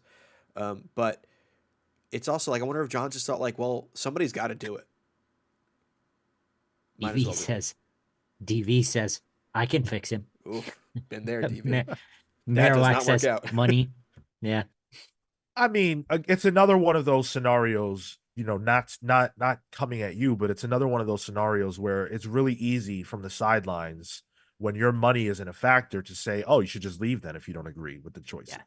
That's like people who say, oh, you don't like America, you should leave. You don't agree with, that's not, well, yeah, that's true. That's not realistic in many cases. Yeah, and also, absolutely. Like, a Green Lantern movie came out, right? That never would have happened without Geoff's run. His cachet was rising. Hollywood was calling him. This is around the time where they were starting to plan and formulate the movie side of things, which Geoff was heavily involved in. Why would he give that job up? Yep. I especially when it comes to jobs and like opportunities like this, I will never shop with someone else's wallet. I can't understand what somebody is going through monetarily, and I will not judge anyone for having to get the bag. And he even in his interviews with us, he said, I love DC. I grew up on DC. Those are my favorite characters. And I feel like any person, anybody, if you saw Geoff Johns, like anywhere, and you said, hey, Geoff, can we talk about DC Comics? He would say yes. He would And drop you what he could was have, doing. yeah, you could have a down to earth conversation with him about DC Comics. Yeah. I spoke to him one time off the cuff, and he said to me, this is Geoff Johns. This is a guy whose comics I've been reading since I've been reading comics. He goes, hey, what do you think about the Flash right now? What do you think about the current Flash run? Like, is it good? Nuts. I'm not going to tell you what I said, but that's the kind of guy that Geoff Johns is. He doesn't have to ask me that. He knows the person who's writing the fucking book. In our first interview, he talks about like how he came up in the writing industry through Richard Donner, and Superman. Like it is he calls him Dick Donner. I shouldn't do that. Yeah, but Richard Donner, and like even during the interviews that he did with us, he is in Richard Donner's office. Yeah, great at big the Warner Superman lot. poster right behind him. So like that stuff's just in his DNA, whether he wants it to or not. You know, like it is part of him. Well, and not only that, his sister is a man. You know, is Stargirl.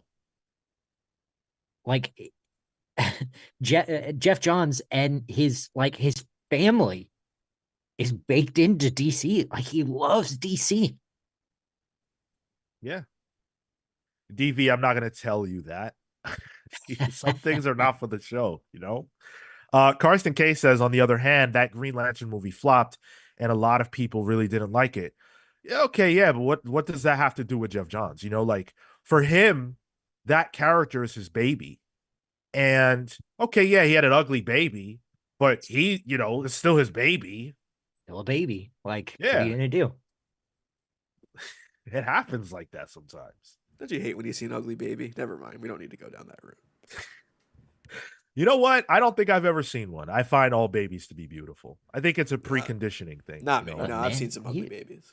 Yeah, you're not running for president. It's fine. I mean, but I've had baby fever for a long time. So like, I love, you know, that whole deal. Julia Raul says, I feel like Marvel and the MCU got me excited to want to read their comics, where with DC, I have to be picky because from the outside, it looks like they only publish Batman comics and they're bad DCEU. I mean, that's not fair game. It's not a terrible take. Yeah. From the outside, it kind of does look like that. Amin says, blaming Johns for DC's failures has become an annoying thing the fandom is doing right now. Yes, absolutely. It's become trendy to hate on Geoff Johns over the last few years. A part of that has to do with the Justice League film fiasco. Another part of it is a misinterpreted quote from Alan Moore that continues to make the rounds. But if we're talking about a creator in comics, you really don't get too much bigger and better than Geoff. Just how it is. But all right, I'm going to turn it over to Dan DiDio, because again, he's addressed all of these things pretty much in great detail. And so I'm going to read right now for a little bit. This is what Dan DiDio has to say upon reflection. There are a lot of really valid complaints, but not the ones you think. I mean, everybody was so worried about offering digital releases on the same day as physical for the first time. And it didn't make any dent into the physical sales at all. It hit a certain plateau and never really changed in the 5 years of the New 52. I always thought that was intriguing, that everybody was saying, come on, digital comics is going to be where it's at. It might be a reading spot for some people. I'm not sure if it's a buying spot for people. Later, because people are rushing, you're getting superficial changes that almost feel like somebody is dusting something off. It's different, but not really. And that's what started to lead to the confusion. You started to get things that felt just slightly off from where you remember them. So why bother reinventing it in the first place? And I think that's the most valid argument you're going to get from everybody. The level of attention to the reinvention became less and less as they progressed. Therefore, you just got a jumbled mess or a jumbled sense of past continuity, new continuity, and a mix with half-hearted reintroductions that really didn't work for the story and didn't really satisfy the long-term fans. That's the dead zone, where once you fall into that mud, you're trying to dig yourself out, but you're just sinking quicker and quicker. It's pulling you underground. Pause. That couldn't be more accurate. They would bring people back or do stuff in the New 52, and it was like, did we really have to go through all this reboot to get to this? Yeah. What can you say that line again about there was so much attention paid to something. The level of attention to the reinvention became less and less as they progressed. Was that the one you wanted? That's the one, yeah. So the idea of that in my mind is, the New 52 is essentially a reinvention, a reimagining of the prior era. Yeah. And they tried their best early on, allegedly, to give you a reinvention that really felt special and different. But in the later years, it was like, all right, well, Wally's back, and it doesn't feel tremendously different than the Wally that we had before. Like, why did we have to go through all this to get to this place? By the end, Batman still had 57 Robins. It didn't feel different. It was because sales dwindled and they needed to go back to the well multiple times, which I think is emblematic of comics in general, really.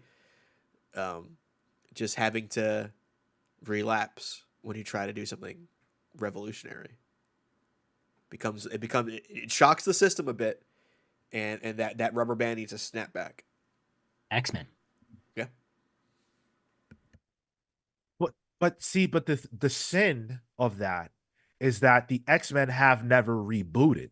We've seen a retcon here or there. They've said, okay, that era is over, but it's the same track. Yeah. The New 52 was supposed to be a whole new fucking railroad. And it wasn't. Yep. Back to Dan.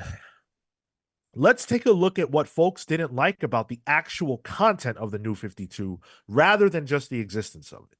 There were complaints that many heroes and villains were out of character, like Superman being a bit edgier and more brash, Captain Cold and the Rogues gaining superpowers instead of using the gadgets that they're known for, and the Teen Titans being formed by an entirely different group of characters as the usual crew were aged up and were never associated with the team at all.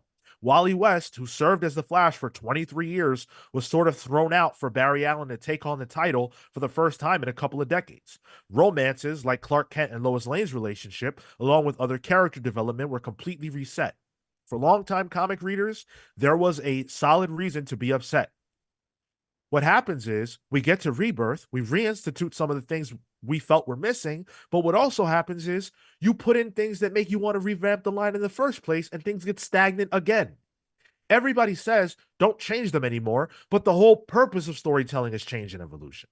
If you're not changing and evolving, you're stagnant. And when you're stagnant, the books become what fans identify as, does this even matter? I need to know which books to buy, and I want to buy the books that matter. Well, the only way they matter is if they're affecting change. Then you're chasing your own tail, and you can't get out of it.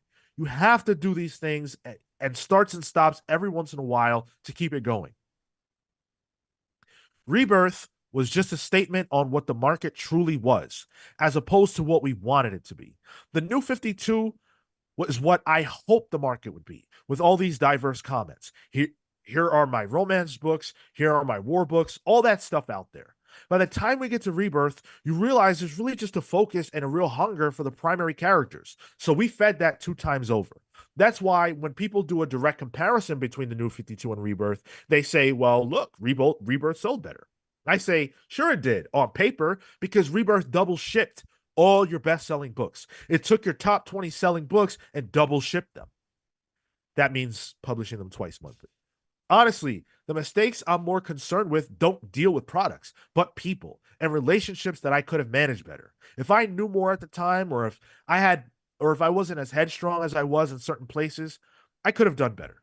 You always hope that people understand that these aren't personal arguments. It's discussions with the best interest of the product in mind. Sometimes I could get a little headstrong because I only saw the books or the character. I didn't see the people, and I didn't realize the effect I was making. Maybe there might have been a better way to do things. Dan, at the end of 18 years, was a different Dan than started at the company, that's for sure. There's a maturation and understanding that comes along with it, but that's life. That's not just working for DC. I probably have more regrets in life than I do in work at DC.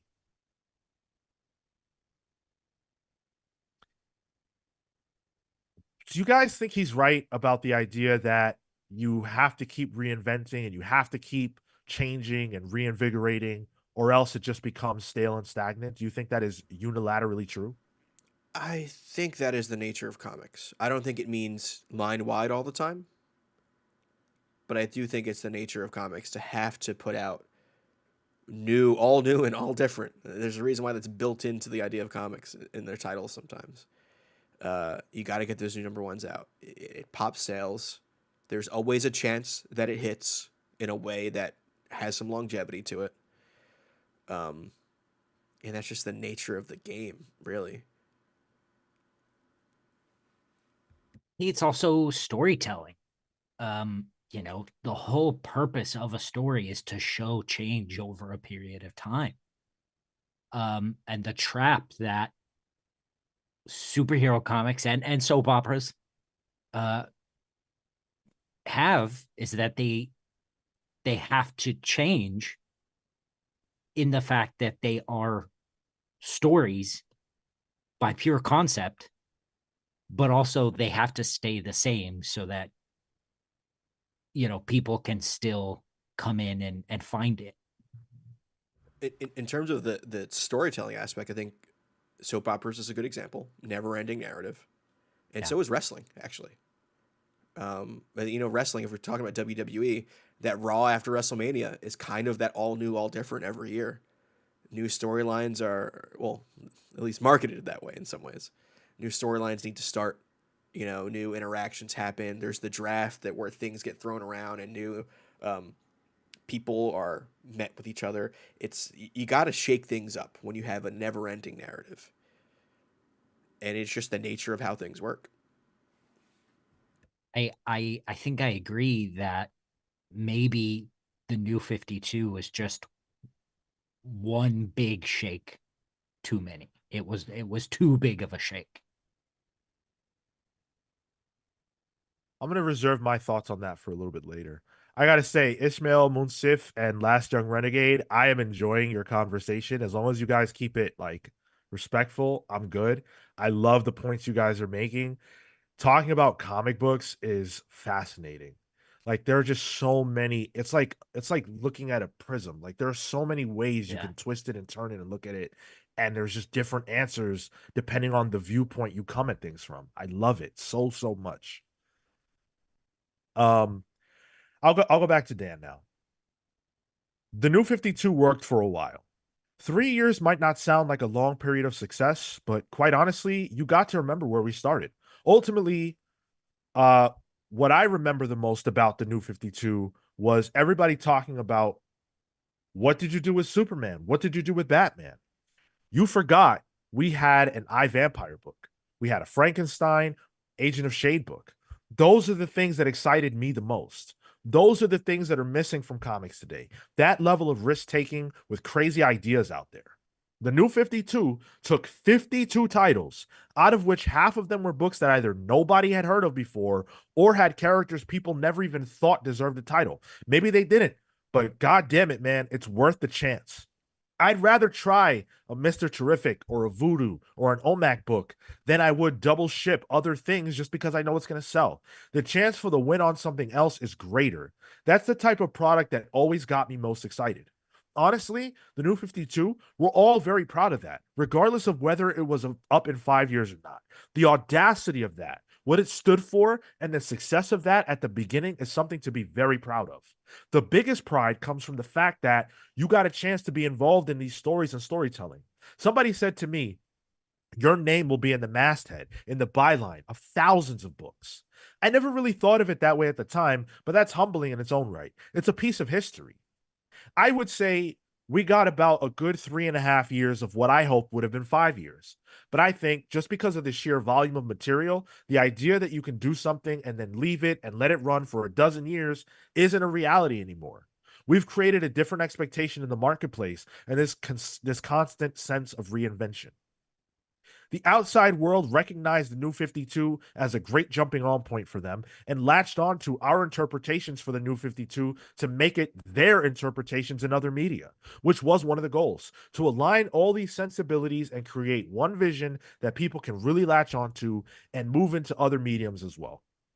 The goal was to see whether or not there was more direct market audience there. And yeah, I think we know the answer.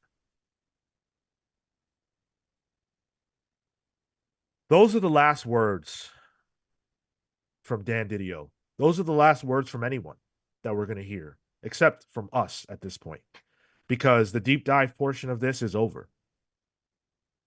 But those words have stuck with me since I first read them a month ago. I'm going to say it again. The goal was to see whether or not there was more direct market audience out there. And yeah, I think we know the answer.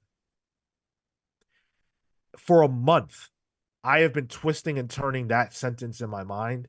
And right now, as I sit here today, I have not been able to determine whether Dan was saying that there is or is not more of a direct market audience out there. And I kind of like that. I kind of like that I don't know what he really meant. I have an interpretation of what I think he meant, but I really want to know what everybody else thinks, because it is a big statement to make. I think his statement was purposely obtuse because maybe he doesn't know. I mean, he has to. He He's said the we one got that- our answer. Yeah, he saw the numbers. He saw, the results of the 5-year experiment. But is the result the highs or the lows? Is my question. Do you know what I mean? Like, Well, I guess that's Sean's the question. Yeah. I don't know.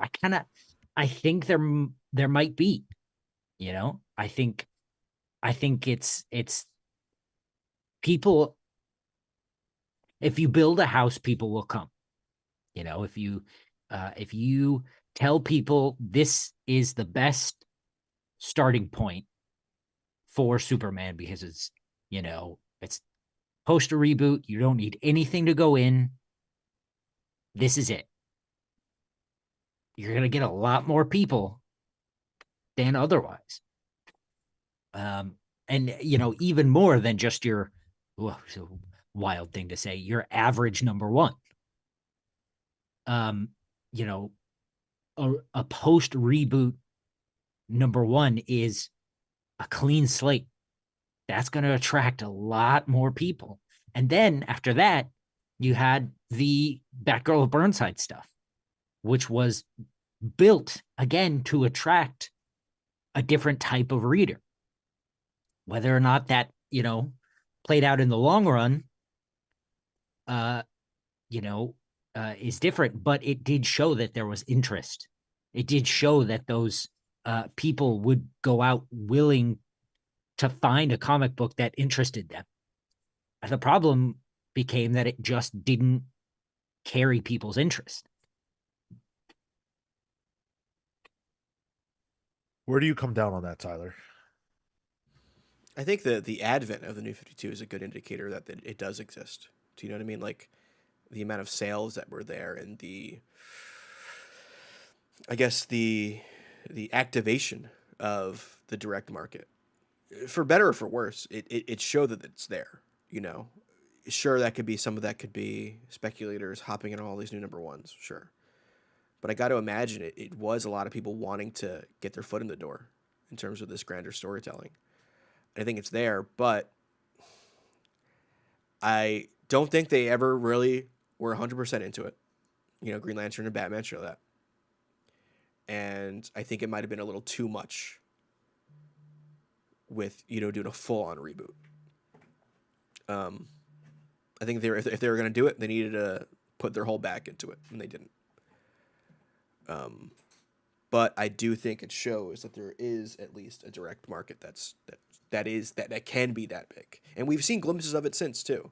You know, Star Wars #1 in 2015, huge numbers, and things throughout it. So we'll see if Absolute does something similar, but who knows?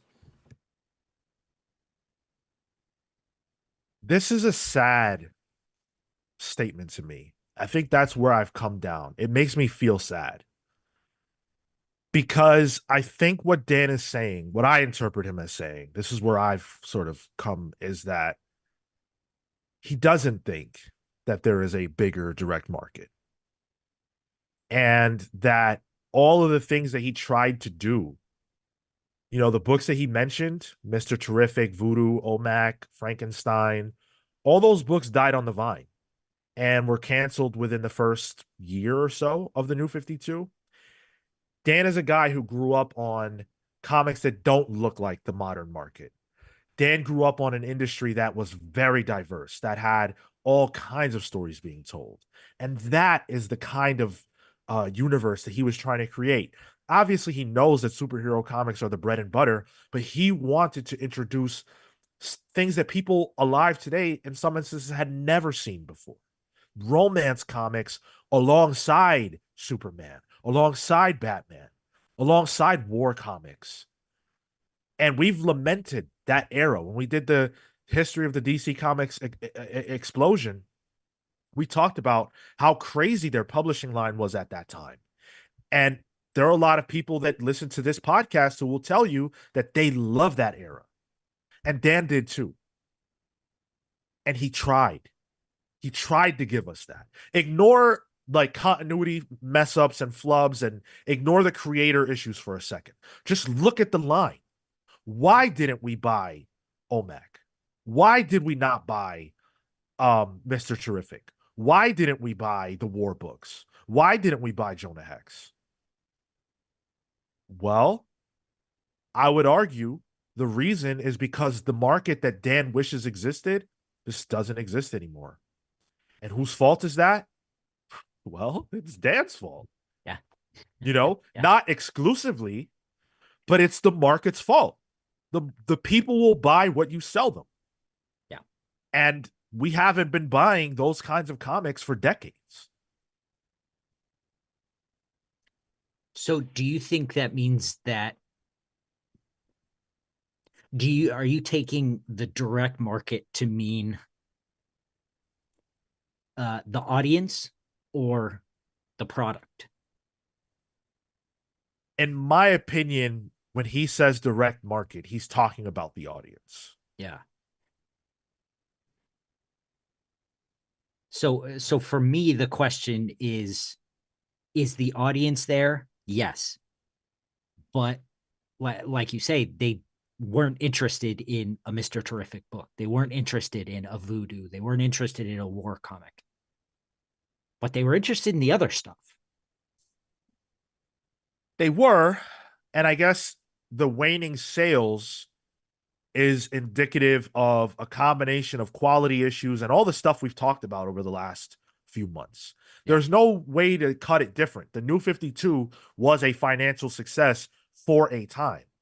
The problem is that we're talking about comics right now, and financial success, finances in general, is like a fucking a shell game.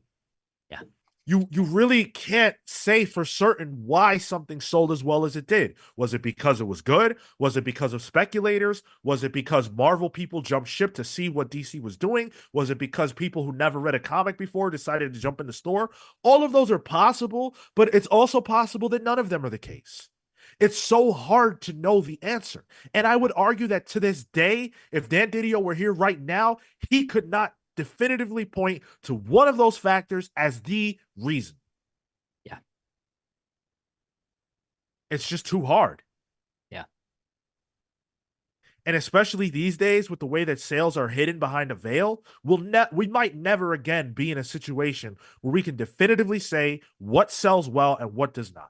We have glimpses and guesses and things based on Bleeding Cool and, you know, Comic-Con and certain others, but by and large, those are hidden details. Which doesn't even factor in digital at this point. No. Yeah, No one knows. Amazon doesn't give those numbers out. Yeah. Again, we have guesses at that.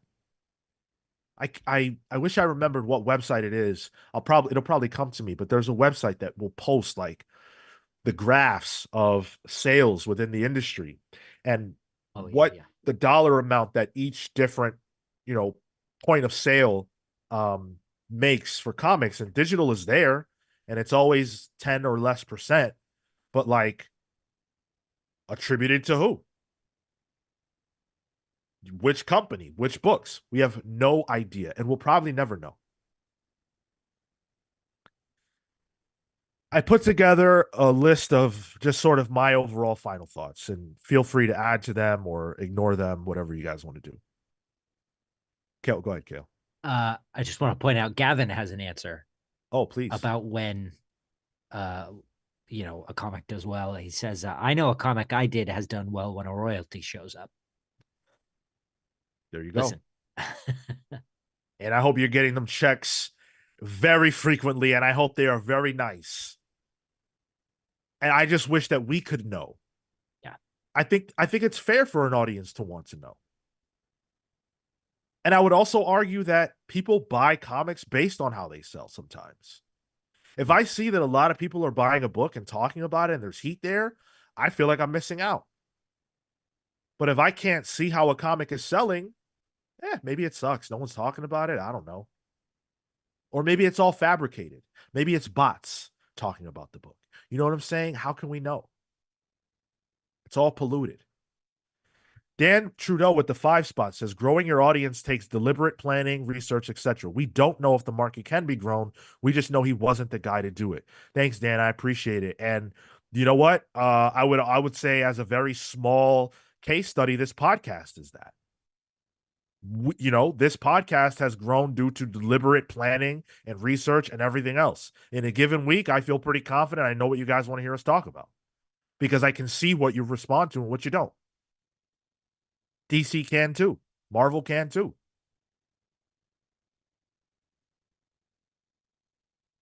Go ahead, Ty. I'm just gonna say it's just so hard with comics to know.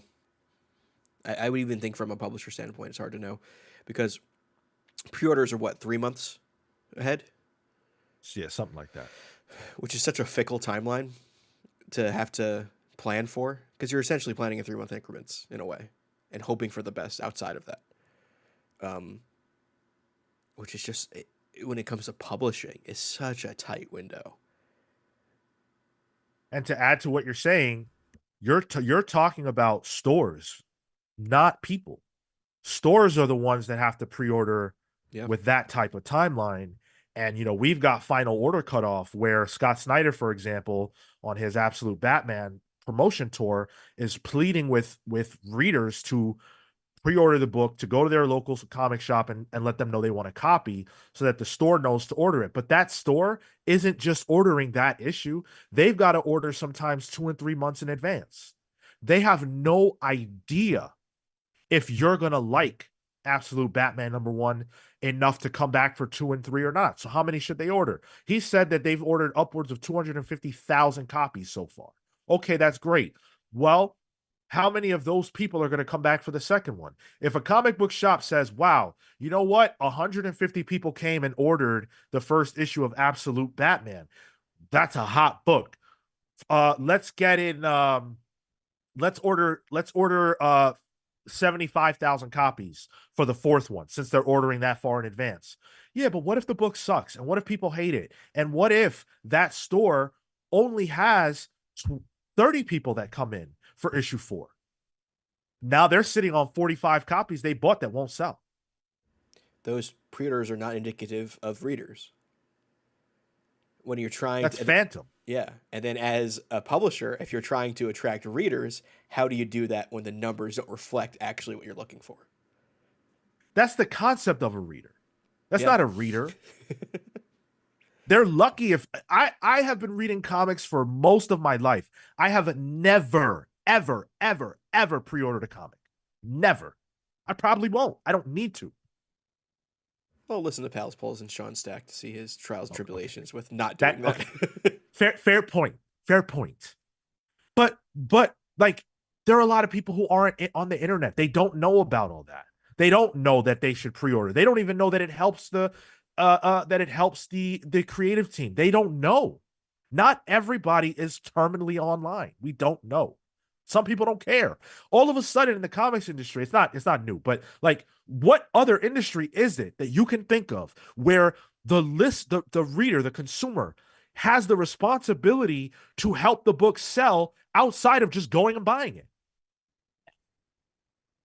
That's a crazy way to operate.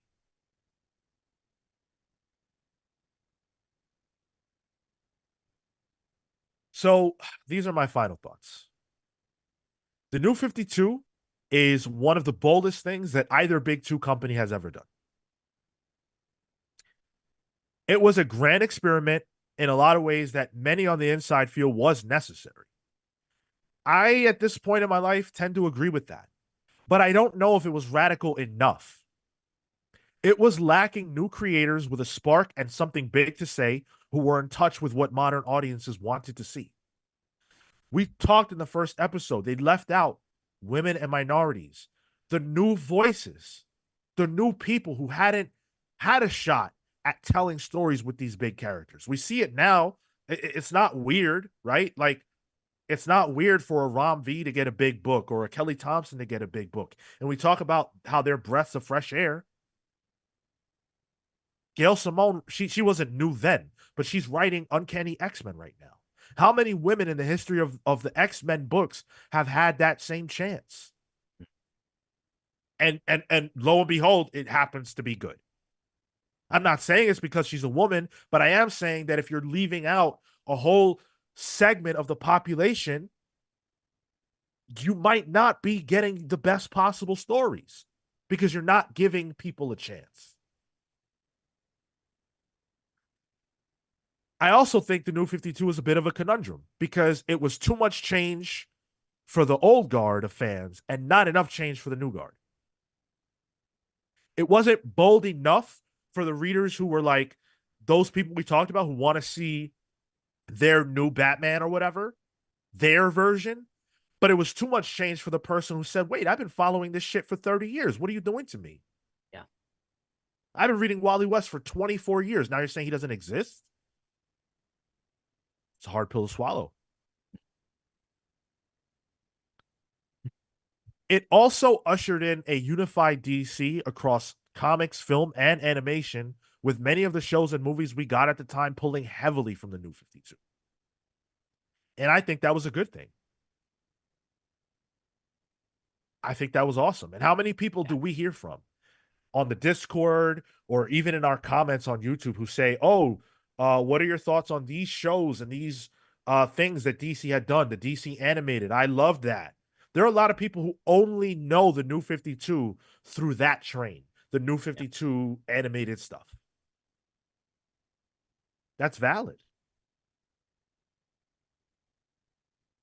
Ultimately, 5G, in retrospect, to me, seems like a synthesis of everything that Dan DiDio had learned about what worked and what didn't work with the New 52.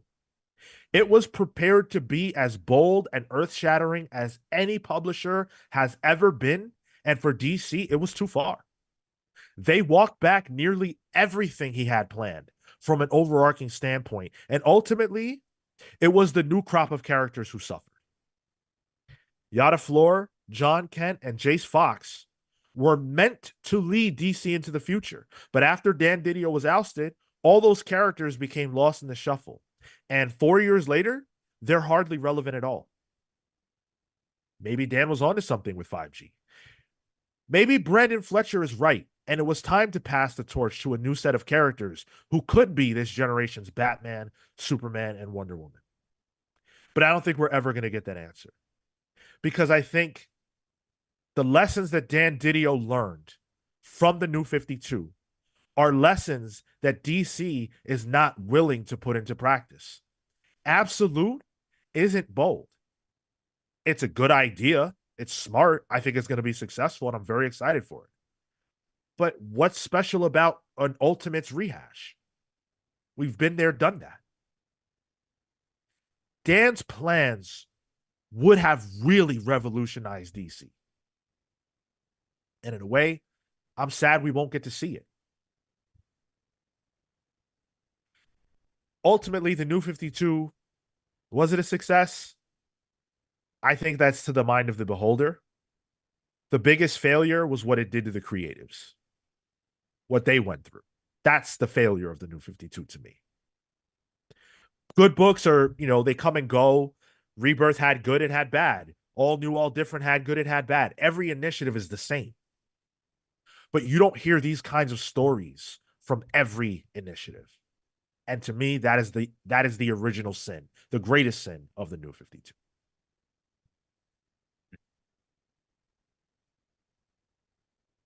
That's it. That's all I have. Wow. I gave it all, Captain.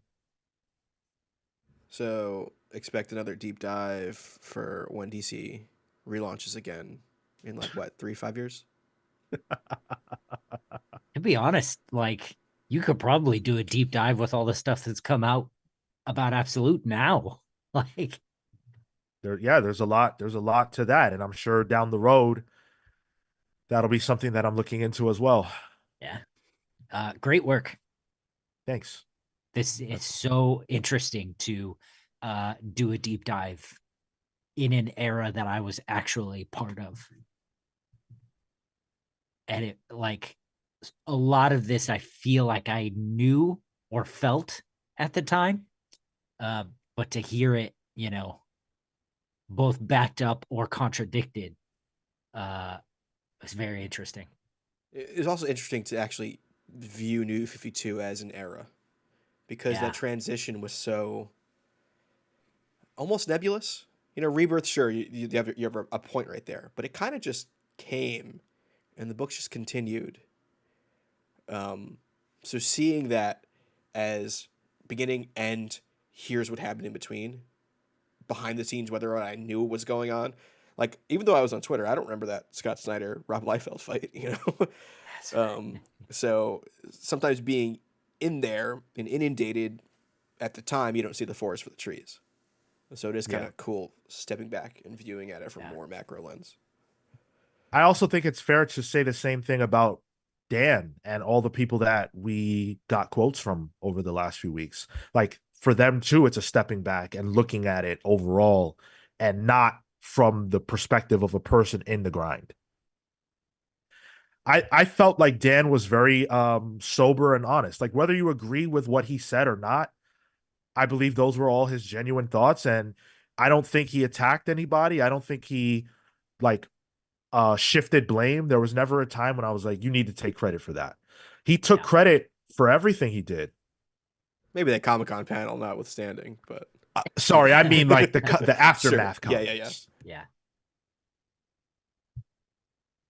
I appreciate all of your kind words in the chat. It really, really means a lot to me. Ultimately, I do this for you guys. I had a lot of fun with this, but it's also a tremendous amount of work. It takes a lot of effort and time, and you would be surprised if you knew the amount of things that I had to pass up on doing in order to focus on getting this done. So I really appreciate you guys, being on the hook for 4 weeks of this.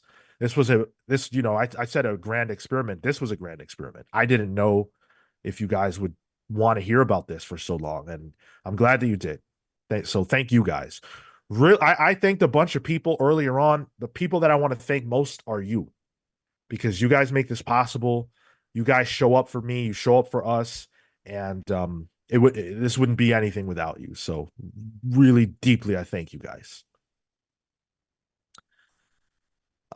Ishmael says, yo, Comics Pals, can you do a discussion about Marvel versus DC continuity?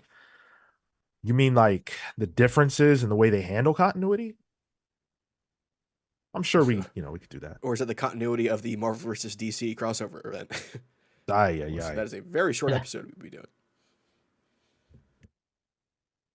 40 Faced says, exceptionally fun deep dive today. Thank you so much.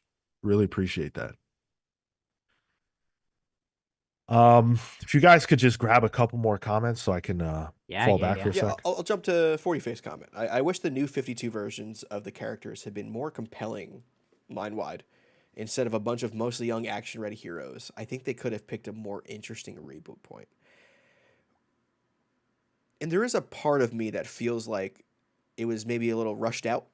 New Yeah. 52. I feel like Yeah. it could have been fleshed out a little more. Even when Sean's talked about it, the timeline was rushed, especially for creators. Where I think what's happening with Absolute Comics right now seems like almost a lesson that was learned from that. We've known about Absolute Comics for over a year now, and it wasn't announced officially until this summer. And they've been talking about it for a long time, even before Yeah, that. Like there if you was read scuttlebutt. anything, yeah, if you read anything Snyder's said recently, he's talked about like the impetus of all this and how long it took and how long they talked about it before it was ever even presented. Um, yeah, I think that the again, if they figured out a way to close off the pre 52 universe and actually end that story versus using Flashpoint as a MacGuffin of an event to shift into a new continuity. I think it genuinely might have generated more interest in different ways.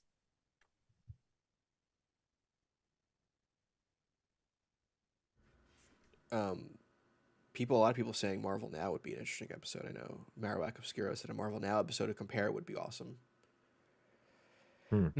It's hard because I do think there are very interesting initiatives that have happened at Marvel, but I don't think there's ever been anything quite like New 52 at Marvel because it doesn't need to happen.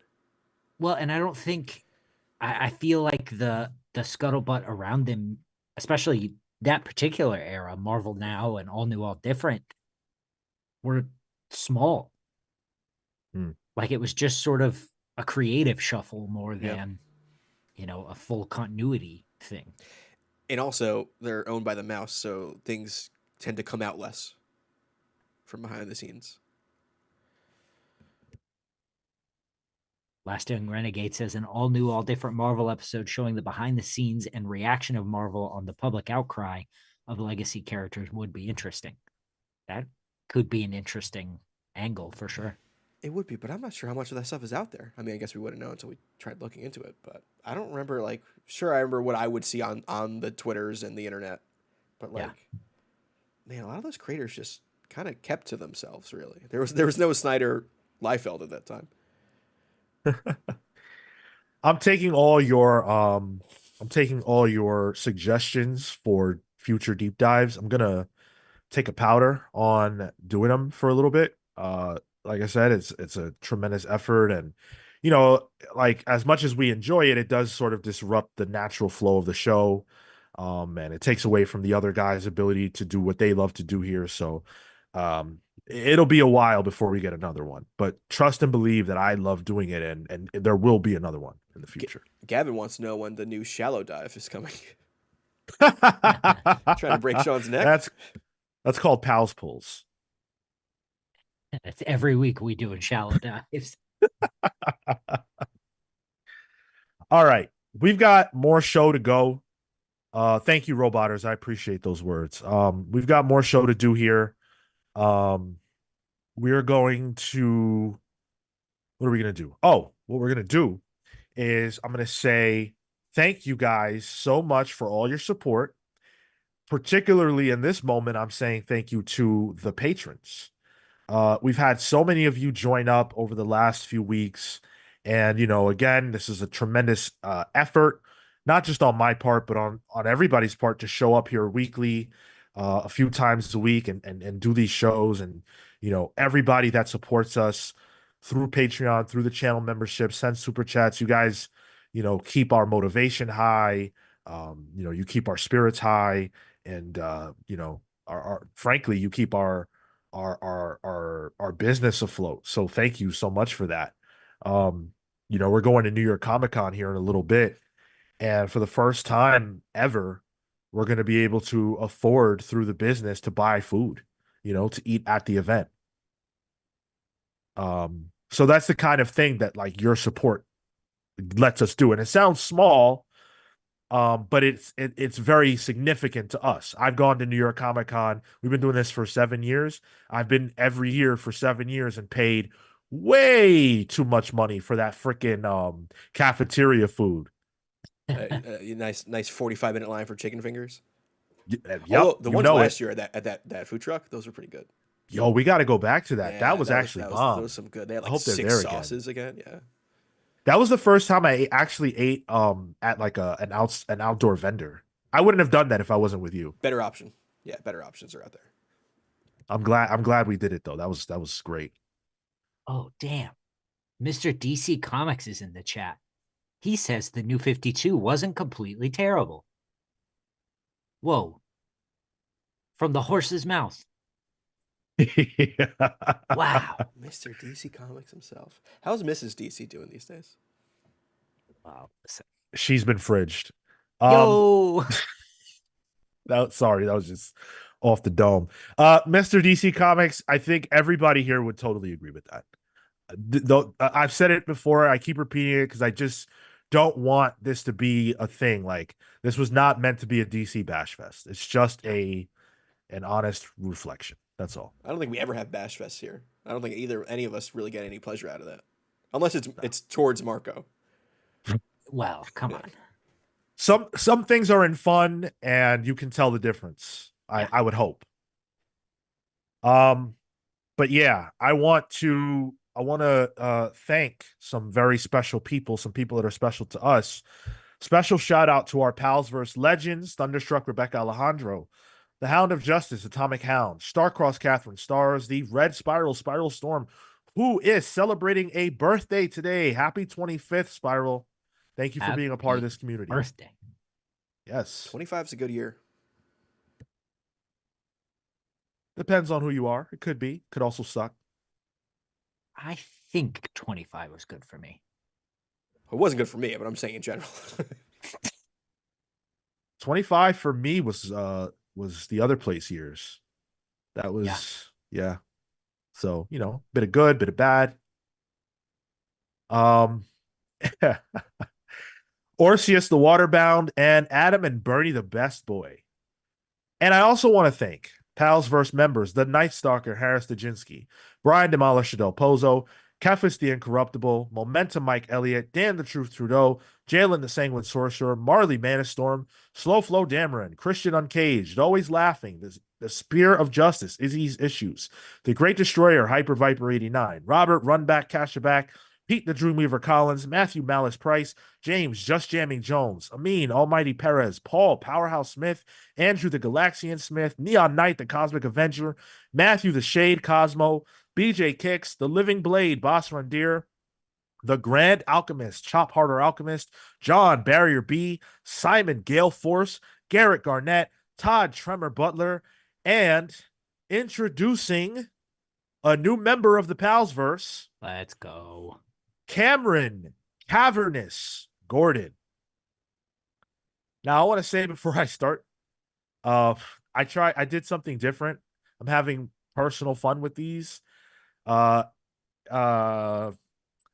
subject matter may not be for you, and if you start to feel like it's not, feel free to, mute. Oh gosh. It's not that bad. I'm probably overselling it, but I just want to make sure that you guys know that viewer discretion is advised. All right, here we go. Have you ever loved someone so much you couldn't let them go? Wanted to pull them inside of you, make them a part of you? The world can be a cruel, dark place, a dangerous one, especially in these days of rage. But there is a safety and security in love. Cameron's capacity for love is boundless. He has always found space inside himself to love others, his parents, siblings, friends, and intimate partners over the years. These relationships are incredibly important to him, the driving force of his life. He discovered early in his life that this kind of deep, all-encompassing love, it can hurt. It can be cruel and dangerous. The first time he remembers feeling the pain of love was the day his mother left him at school. It didn't matter how much he cried and screamed and protested. She said he would make friends and be happy there. Cameron didn't care about making friends or learning. He cared about being engulfed in his mother's love. She left him and she hurt him. It didn't ease the pain that at the end of the day, she was there to pick him up and bring him home. She abandoned him. How about his first girlfriend, Susie? He loved her from the moment he met her on the playground. Her eyes shone like diamonds, and he wanted to stare in them forever. When she told him that he was too much for her and she didn't want to see him anymore, he was crushed. All he wanted to do was show her how much she meant to him. How could she reject him in this way? Cameron's pain was as boundless as his love. All these people he cared for so deeply who didn't always show it back. If only they could see him on the inside, see just how great his love for them was, they would understand that nobody would ever feel for them the way that he did. Over the years, something happened to Cameron that gave him a way to express his feelings for these people in a way they couldn't help but understand.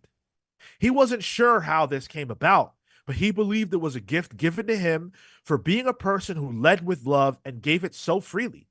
The good are rewarded in this life, are they not? That's why he found himself outside Susie's apartment.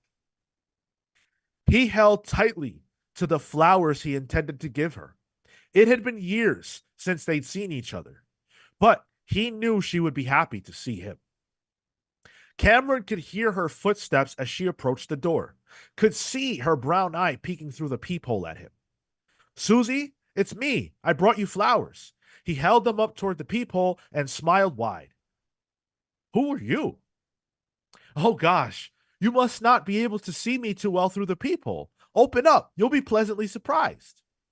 Susie hesitated, then cautiously undid the locks and opened the door a crack. It's me, Cameron, your first love. Cameron from first grade? Oh my God, wow, it's been years. How are you? What are you doing here? Hey, it's great to see you too, Susie. Here, I got these flowers for you. Cameron outstretched his hand and gave her the flowers, which she took with some trepidation. Thank you. What are you doing here? And please, it's Susan. No one has called me Susie since I was a little girl. Well, I was just thinking about you, reminiscing, and I thought I would come by and do something nice for you. Would you mind if I came in for a few minutes? Catch up?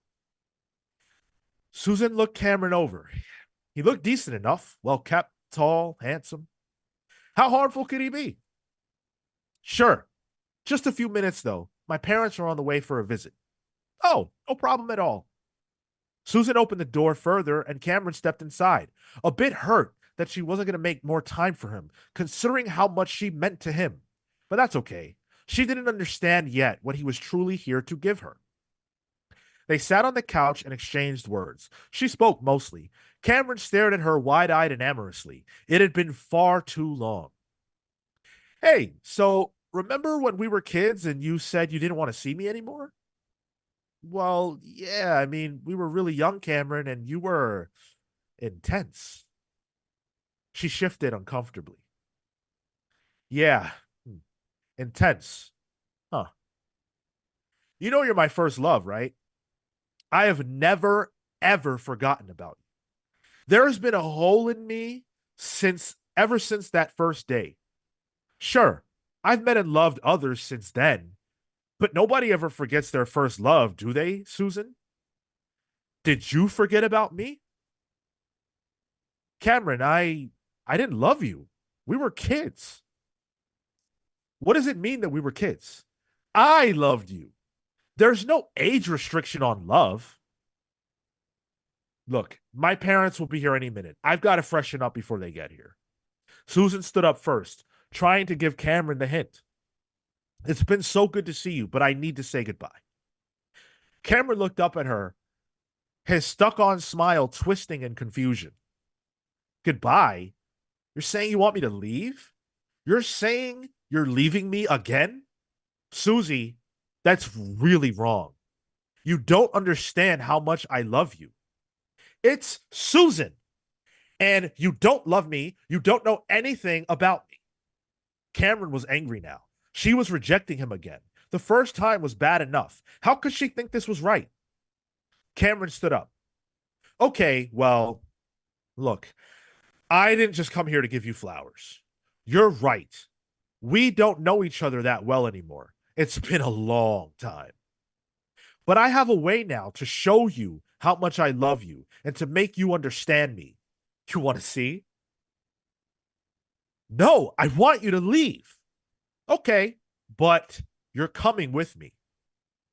He lifted up his shirt and with both hands tore at his stomach as if to split himself open at the sides. As he did this, it stretched and tore. And inside wasn't the blood and guts one would expect, but instead a blackness, an endless dark. Susan shouted out in terror, "Hey, Susie, do me a favor? Say hello to my parents for me." The hole inside Cameron had an immense pull, and it dragged at her. She tried to grab anything she could to resist its tug, but nothing could withstand the power of Cameron's love. Soon enough, she was a part of him. Susan looked around and saw nothing but an all-enveloping darkness, a cavernous black. Then there was a light. A dim light that shone just enough for her to see that she was not alone. In fact, there were many eyes glowing in the light. So many. Some might call him a monster. The detectives trying to locate these missing people would, if they knew what Cameron had done. But how could they ever know? Who could ever believe that such a power existed? That a man had love in him so great, but so unrequited, that it created a world, a cavern inside of him. Hopefully someone would, lest these poor, unfortunate souls be trapped inside of Cameron forever. Welcome, Cameron, to the PalsVerse. Between me and you, I really hope someone stops you soon. I'm getting like the Thing vibes with that chest cavity. I've never seen that. The Thing? Yeah. Oh, you would love The Thing. Yeah, I gotta see that. Yeah. the original. Yeah, No, yeah, you can yeah. watch the remake after you watch the original. Well, what? Yeah, watch the original. It's some really great dialogue in this one, Sean. Thank you. Very much subtle, but you can feel it. I really appreciate that coming from you. Yeah, I just felt like writing dialogue. I don't know. Normally I don't write too much of it, but this felt appropriate. So Cameron, hopefully you enjoyed that. Hopefully you guys listening enjoyed that. I hope you didn't do like Facebook research on this guy. No. Like, Yeah, this is one of the people who did not give me any guidelines. This is not reflective of who Cameron is in real life. You know, like, look like this guy's mom left him. Let me write that into the story. We had Luna just join the Patreon. I think just before you started the story, and I'd be curious to know what she's doing after the Oh, thank you. Yes, Roseblade, aka Luna. I nominate Wonder Woman, Justice League, Dark Witching Hour. That's for the book club nomination process, which is up right now. Oh, rad. Go ahead. I was gonna say Izzy cracking off a $2 says sounds like I've got a villainous counterpart. Yes, a different side, a different shade of love, if you will. Absolutely. Tevya says this is a villain origin story. How'd you know? What gave you that clue? Okay, this episode is getting long in the tooth, and we haven't even gotten to our top 5 New 52 stories. number 2 and 1. So we're just gonna rattle those off, and then we'll do like one news thing, and we'll call it a day. All right. So for those of you who have been following along, we have been doing this month all along, alongside the New 52 deep dives. We have been doing the top 5 New 52 books, and so the three of us are going to now present you with our final 2. Kale, you want to kick us off? Sure, yeah, I can keep it fairly short. My number 2 is Grayson. For me, Grayson is one of the more interesting things that the New 52 did. Because I agree with Sean. You said this, I think, last week, and maybe even hinted at it this week. The Grayson concept, where Nightwing was killed in Forever Evil and shoveled off elsewhere, is basically just Dan DiDio getting rid of Legacy and getting exactly what he wants. Yeah. I completely agree with that. What I like about it, though, is he didn't disappear. And the Agents of Spiral business added a new angle to the DC universe that I found really interesting. Just because it was something new, and it was something within its own world that could be built, and Midnighter, I think, was in that title as well, written by Tim Seeley and early Tom King, which I have feelings about, but Mikkel Janin art as well.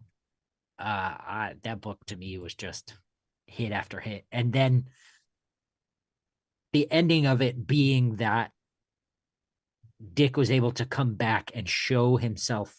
Boy, I wish I would phrase that differently. Reveal himself. No. Come out to no.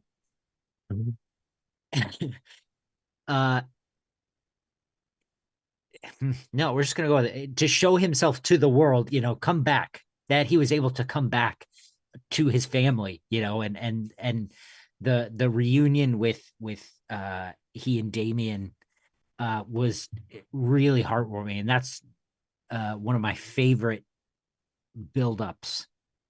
I think that comes out of the New 52 is, we lose Dick as Batman and Damian being his Robin, but that relationship continued, and that devastation that Damian felt at losing Dick as a mentor and as an older brother, I think getting that solidified again and getting that glimpse of that at the end of Grayson was really cool. My number 1 was Flash. I talk about this book all the time, but it's Francis Manapul and Brian Bucoletto. I used the first volume in like my master's thesis, in the way that Manapul played with panels, and the way the speed worked, and the way they used it in the book. I just think they were on a different level. They were cooking in a way that felt like Mark Waid and Geoff Johns at the height of their Flash runs. And I think had things continued differently, in the long-term history, I think they would have really done great things with Barry Allen that would make him a better character to follow. Yeah, that's such a good title. Tyler, how about you? For me, my number 2, and this 1 and 2 has flip-flopped since I wrote this, and since we've talked about New 52, and since I've reflected on it. But my number 2 is Demon Knights. Demon Knights by Paul Cornell and a varied array of artists. I thought Demon Knights was awesome. That was a launch title that was pretty much sword and sorcery in the history of the DCU. It brought, Etrigan in, which I had never read an Etrigan book. I was just a fan of the character because he looked cool. But it was like Etrigan, it was Shining Knight, which, Morrison had dealt with. It was Madame Xanadu, a lot of Vandal Savage, too, who I loved. And just telling this really big, just a magic story. And it didn't really even feel like the DCU, but there would be nods and allusions to stuff we would know about in the main continuity. Just a really, really fun book that has a straightforward beginning, middle, and end. You can read that whole thing and you get a full story. And I just think it's great. My number one is Wonder Woman by Brian Azzarello and Cliff Chiang. It's my favorite Wonder Woman story of all time. It really tugs at a lot of things I like. I love, Greek gods. In school, in high school, I took a lot of classes. We were actually, the school I went to, we were forced to read the Odyssey. Like, everyone had to read the Odyssey. Just the hero's journey. I read, Hero with 1,000 Faces and all that. And just the idea of that was something I really glommed onto. Like, growing up as a kid, I, would watch Jason and the Argonauts, with my mom. Hercules is one of my favorite Disney movies of all time. So, inject all of that stuff that I love into a Wonder Woman comic, which is a character I've wanted to love. And New 52 gave me an in there.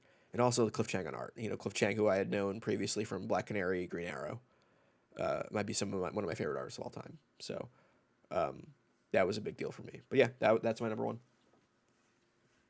Including the SA of the sailors and various individuals in order to produce new Amazons. What are your top two, Sean? As one does. Before I go into my top five, I want to say, if you want to share yours with us, please do leave it in the comments. We'd love to see those. And B, I neglected to mention David Melendez-Doria, Cameron Thornton, and Steve Canaris, who all deserve thanks because they are also a part of our Patreon at the Join the PalsVerse tier. That's patreon.com/thecomics_pals. Your origins are impending. Now that the New 52 deep dive is over, there will be more time to dedicate to that. So we will be getting you guys your origins really soon. Hang tight, but we appreciate the support nevertheless. All right. So for me, my number two is Forever Evil. Now, Forever Evil is my favorite event from the New 52 era and my favorite event from DC at the current moment, maybe outside of Doomsday Clock, which I think is probably my favorite overall. But Forever Evil, to me, was absolutely brilliant. So, I was loyally following the Justice League stuff. And, there was the Trinity War of it all, which I didn't really care too much for. But the way that story ended, where we saw that the Butler did it, and we had the introduction of Grid, and there was the Firestorm and all that stuff, and the Crime Syndicate got introduced, my mind was blown. I had never heard of them before. I didn't know what that was. So I was losing my shit. And the way that Geoff Johns was able to parlay that concept into an event that essentially was the world being taken over by the bad guys. I guess it sounds like, yeah, been there, done that. But I personally love the way it was executed. It really felt like the heroes were on the ropes. And this being the New 52, I didn't know whether they were playing for keeps or not. I was like, anybody could potentially die. Nightwing's life was at risk. Lex Luthor was stepping up and becoming, a heroic figure. You had Superwoman being pregnant with a baby. Whose baby? I don't know. You had Mazis, you had all these things happening, and it was all within this great tapestry that Geoff Johns had built upon with emotionality. There were big bombastic moments, but there were also small intimate moments, like with Lex and Bizarro, that was really effective. And so I just adore this series. I could reread it at any time. There was a part of me that was a little sad that it didn't win the book club poll, just because it's a treat for me to get to reread that whenever I do. So yeah, I'm a huge Forever Evil fan. And if you haven't read it, it's one of the gems of the New 52. Although I would say all of the books that we have referenced in our top fives, I would say at least the ones I've read are all very readable. So, my number one, though, should surprise absolutely nobody. My number one is Batman. Batman, Scott Snyder, Greg Capullo, FCO Placencia, you know, they delivered in a way that I never could have imagined they would. I was so sad that Grant wasn't just continuing on with their story, that Batman was being handed off without an official ending. I was confused, I was frustrated, and I didn't even really want to give it a chance on some level because of how angry I was. But boy, when I got that first issue in my hand, if I didn't fall in love. And from the first one to 50, whatever, however far they got, not only did it stay good, I actually am one of those people who thinks it got a lot better the longer it went. I loved the Jim Gordon as Batman stuff. I know it's controversial, but I thought it was a big swing that stuck the landing. Mr. Bloom was a very cool villain. Like, they actually introduced new villains that were compelling, which is very hard to do.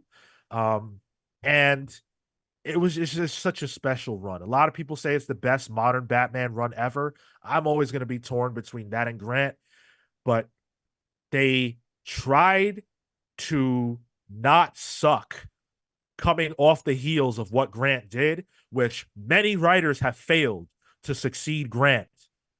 And we saw it with X-Men. Boy, were there some stinkers post Grant. But they stuck the landing. They did a tremendous job from start to finish, and I'm always going to remember that run. So thank you to the whole creative team for that. And it made me a lifelong fan of everybody involved. So for me, Batman is number one. Big shock. That's it. Go ahead, Tyler. I was going to say, and Marco's a Swamp Thing, so we're good. Right, yeah. Well, what's his number 2, though? Animal Man. Oh, okay. All right. We don't know that for a fact, but let's see next week. Let's see if we're right. Hey, we joked about, well, Kale joked about it when Tyler was absent the last time around. Joked. Tyler texted me those. Oh, weird. I just got a text from Marco. Look at this. Okay. All right, here we go. Number 1, obviously, Man Thing. Weird. Number 2. Number 2. Frontline. That's not even the right year. It's not the right company. It's not the right Wild, anything. Marco. Man. I mean, for a long time, he's just not clicked, the poor boy. He's a bit touched in the head. Yeah. You ever hear that? We've tried. What are you going to do? He needs a reboot. Listen, it's been 8 years, Okay. A barrage of comments. 40 Faced. If one of the guys will send you a link, but also there is a Discord link in the description of the video you are literally watching right now. If you look at the description, it says join us on Discord. If you click that, it should send you right to us. Gavin Gidry says Aquaman. Yeah, Aquaman was awesome. Julia Raoul's top 5. I just had it. What the heck? Maybe they deleted it. Roboters. Go ahead. Was that Luna's top 5? Was it? I don't know. I don't even see a top 5 anymore. I did before. Tevia's got a top 5 here. We've got Grant Morrison's Batman Inc. for Batman. Number 4 is Batman and Robin. Number 3 is Animal Man. Number 2 is Swamp Thing. Number 1 is Grant Morrison's Action Comics. Very good. Very good. Okay, there it is from Luna. Number 5, Suicide Squad. Number 4, Catwoman. Number 3, Birds of Prey. Number 2, Supergirl. Number 1, Batgirl. Okay. Yeah, I feel like that Catwoman was supposed to be pretty good. That was Judd Winnick, if I remember correctly, and there were a lot of complaints about her being over-sexualized, but when push comes to shove, I've seen people say kind words about it. Yeah. All right. Yeah. Would you guys rather, I'll leave it to you guys, Kale and Tyler, because we can only do one, I think. Would you guys rather talk about the Thunderbolts trailer or absolute Batman selling over 250K copies? I feel like we kind of already talked about absolute Batman selling over in 250K. I think we literally just did, yeah. Yeah. You're right. Hey, sweet. So fuck it. There's some cool variants I had scheduled, so I'll just put them in the stream. But, yeah.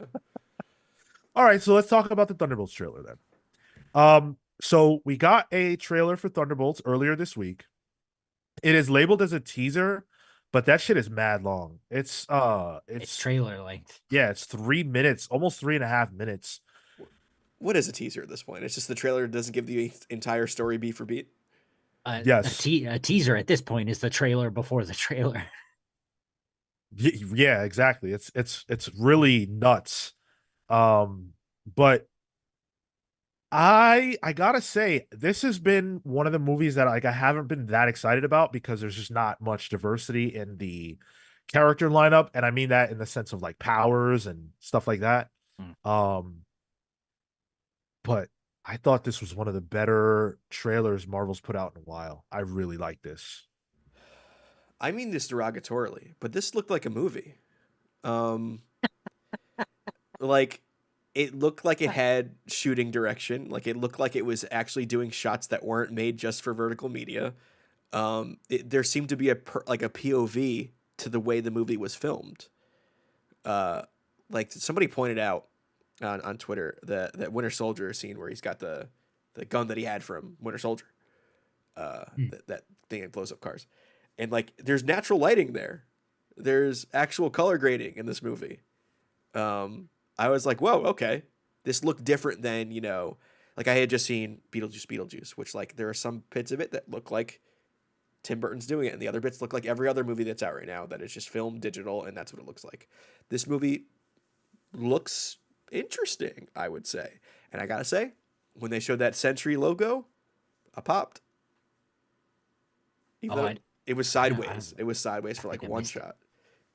Was that the gold medallion thing that they okay. Turn your head, it's the Sentry logo. And like there's also, you can see there's some paperwork of them showing different blonde hairstyles.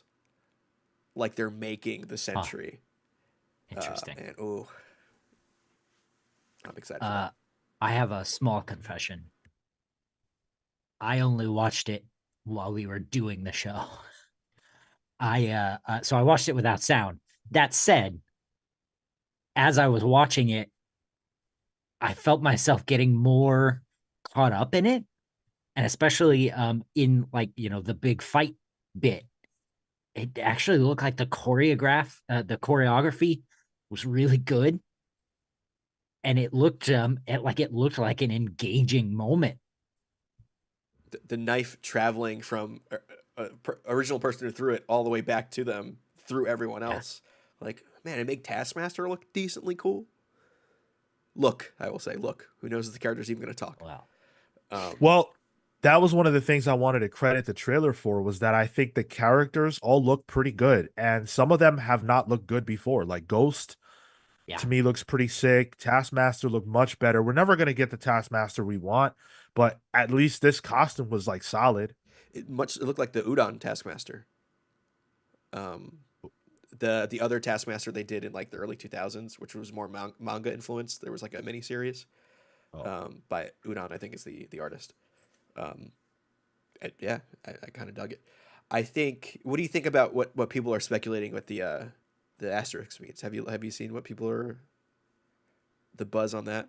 That at the end of the movie, it'll probably change. This is actually a Dark Avengers movie, or this is the introduction of the Dark Avengers team. I said that a year ago. Yeah. It's transparent forever. Yeah. Especially now the tagline is "Careful who you assemble," which great tagline too. And it's also likely they're in Avengers Tower. Oh, most definitely. Looks like what's her face is the actual purchaser of it. Right. Elaine Louise Dreyfus. Yeah, I think this is a very clever strategy. I like that they didn't reveal anything too important to the plot. Like I don't technically know any more about this movie than I did before I saw the trailer, which I like a lot. I just hope that, like, they called this a teaser. I hope that their intention is not to barrage us with 50 trailers that give away all the cool bits. Like, we should never see the Sentry before, in my opinion, before the movie comes out. At most a silhouette. That's it. Because it's not like, who would care, right? Like, he's not a popular character. No one knows who that is. It doesn't help them. Man, I think they're gonna do it. Oh, they are. Yeah. It's most definitely going to do it, but they shouldn't. Yeah. Oh, the other thing I wanted to praise it for real quick was the fact that the jokes were understated. They weren't like, it wasn't like joke barrage like a lot of the trailers are built. And I actually thought it was kind of funny. Like there were bits that were good, but it didn't feel like I was watching a comedy movie trailer. Yeah. I mean, it still has the trope of like, all right, main POV character, whole bunch of action sequences, title card, stinger joke. Like that is just every trailer now. Well, and to that point, like I was really into this fight scene, and then it ends with a guy in a hospital gown, and his name's Bob. I know who that is, but it was also like I had to take that second to be like, okay, But see, like, I love the fact that like that is a joke. Like it's so much bigger than that, yeah, but it works as a joke and it doesn't diminish anybody. I feel like a lot of times the jokes are do a disservice the rather than a characters. service. Yeah, yeah, It felt like a palate cleanser, actually, also being directly after having watched Deadpool Wolverine. Just tonally, it felt something Great point, very yeah. different. Oh, it's it's wildly different, yeah. Yeah. From a tone perspective, yeah. So, I mean, we've got two movies that we're allegedly definitely getting next year, which are Thunderbolts and Captain America Brave New World. I gotta say, I'm pretty excited for both, whereas I definitely didn't care about Thunderbolts beforehand. So, which one do you think you'll end up liking more if you had to say? I think it's Thunderbolts for me. Thunderbolts. Yeah, Thunderbolts. And I'm still holding out hope that Zemo makes an appearance somewhere in here. How could he not? Right? Like it's God, Thunderbolts. like if he's it's the Zemo. one, Like like if DeFontaine reveals that she's working with Zemo the whole time, like he's gotta. and I feel like he was originally a part of the cast list, like originally. Maybe. I could be wrong. Or I remember at least when Thunderbolts was announced, there was like whatever the actor's name is, signed a new deal or something like that, or like there was something there. Interesting. Like that's Thunderbolts. Zemo is Thunderbolts, really. Like I know everyone says, "Oh, Green Goblin, Norman Osborn, and all that." Yes, but Zemo really is the guy. If you're talking OG, right? Like Yeah. that Thunderbolts you referenced is where we kicked off, but any person who's like let's say like our age right now, when that was coming out, they'll look at that shit and go, wait, that's not Thunderbolts. Yeah. Where's Zemo at?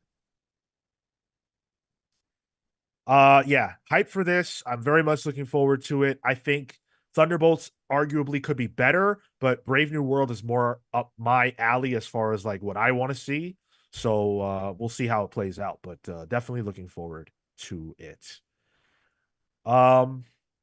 And before we go to what I was going to say, Julia Earle did share her top 5. It was Harley Quinn, Black Canary, Batgirl of Burnside, and Batwoman.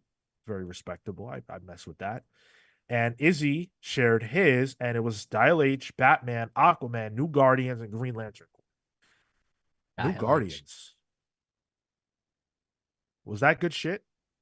That was pretty good, actually. Yeah, it kind of fleshed out like Peace Walker and Did it?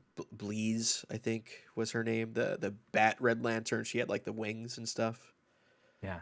Larfleeze as well. Right. Mm-hmm. Tyson LaFrance says Marvel did a good job of ruining Sentry. Respectfully, you're definitely right. You are definitely right, because they screwed the pooch on one of the greatest characters. I love the Sentry. So we're gonna close, but do not go anywhere. First of all, I want to say, make it to your LCS early Wednesday. Wednesday's a big day.